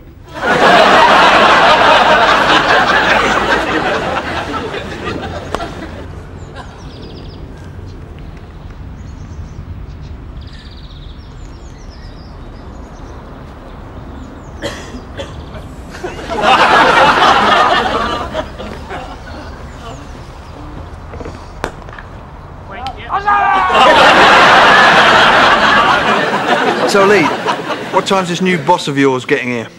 Should be here in a minute. Hey, what's she like? You know the type. No coat, fur knickers. The expression is, fur coat, no knickers. Thank you for calling. Your call is being held in a queue and will be answered shortly.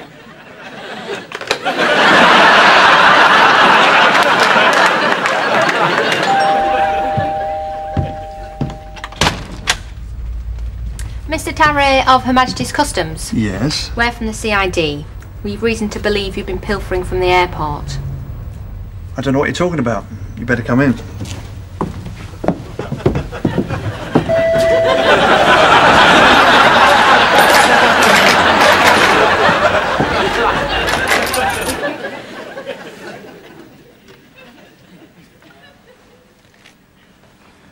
Turn over and action. And then you said those 4 magic words, will you marry me? I just couldn't believe it. I remember the look on your face. I thought you were going to faint. Seems like yesterday. I know. Where does the time go? But look at us now. A lovely house in the country. 3 lovely children. Yeah. Background noise, You know, I've been thinking, I think it's time we moved on. You know, somewhere bigger. Come on, you know what I feel about this. Could you not do that, please? You said to make background noise. Yeah, but don't actually say background noise, background like that. Just talk normally. Oh, sorry. Okay, let's go again then. Keep it going. 2, 3, action. But look at us now. A lovely house in the country. 3 lovely children. There was this nutter on the tube and he started stabbing people at first. Everyone thought he was normal. Cut! Look, you're just an extra. Do you understand? Like background scenery. Right, I see. Yes. So keep it low. What, like this? There was this nutter on the tube and he was a nutter and he started stabbing... too loud. There was this nutter on the tube and he started stabbing people. Yeah, it's better, but can you not say that nutter thing, please? I know, I'm adding a bit of interest. Well, you're not supposed to be interesting, you're just an extra. Okay. All right. What should I say? Anything. I can't think of anything. Look, just take that and pretend you're reading it, okay? To your wife here. Okay. I'm sorry, darlings. Can we go one more time? This really will be it. 2, 3, keep it going. Action! Seems like only yesterday. I know. Where does the time go? Oh, look at us now. Look at us now. A lovely house in the country. 3 lovely children. Lovely children. You know, I've been thinking. Maybe we should move on. Now listen, you. Get off, and when you come back, just keep quiet. Sit there, shut up, and be quiet. Right, I won't say a word. Still recording. Action. Seems like only yesterday. I know. Where does the time go? But look at us now.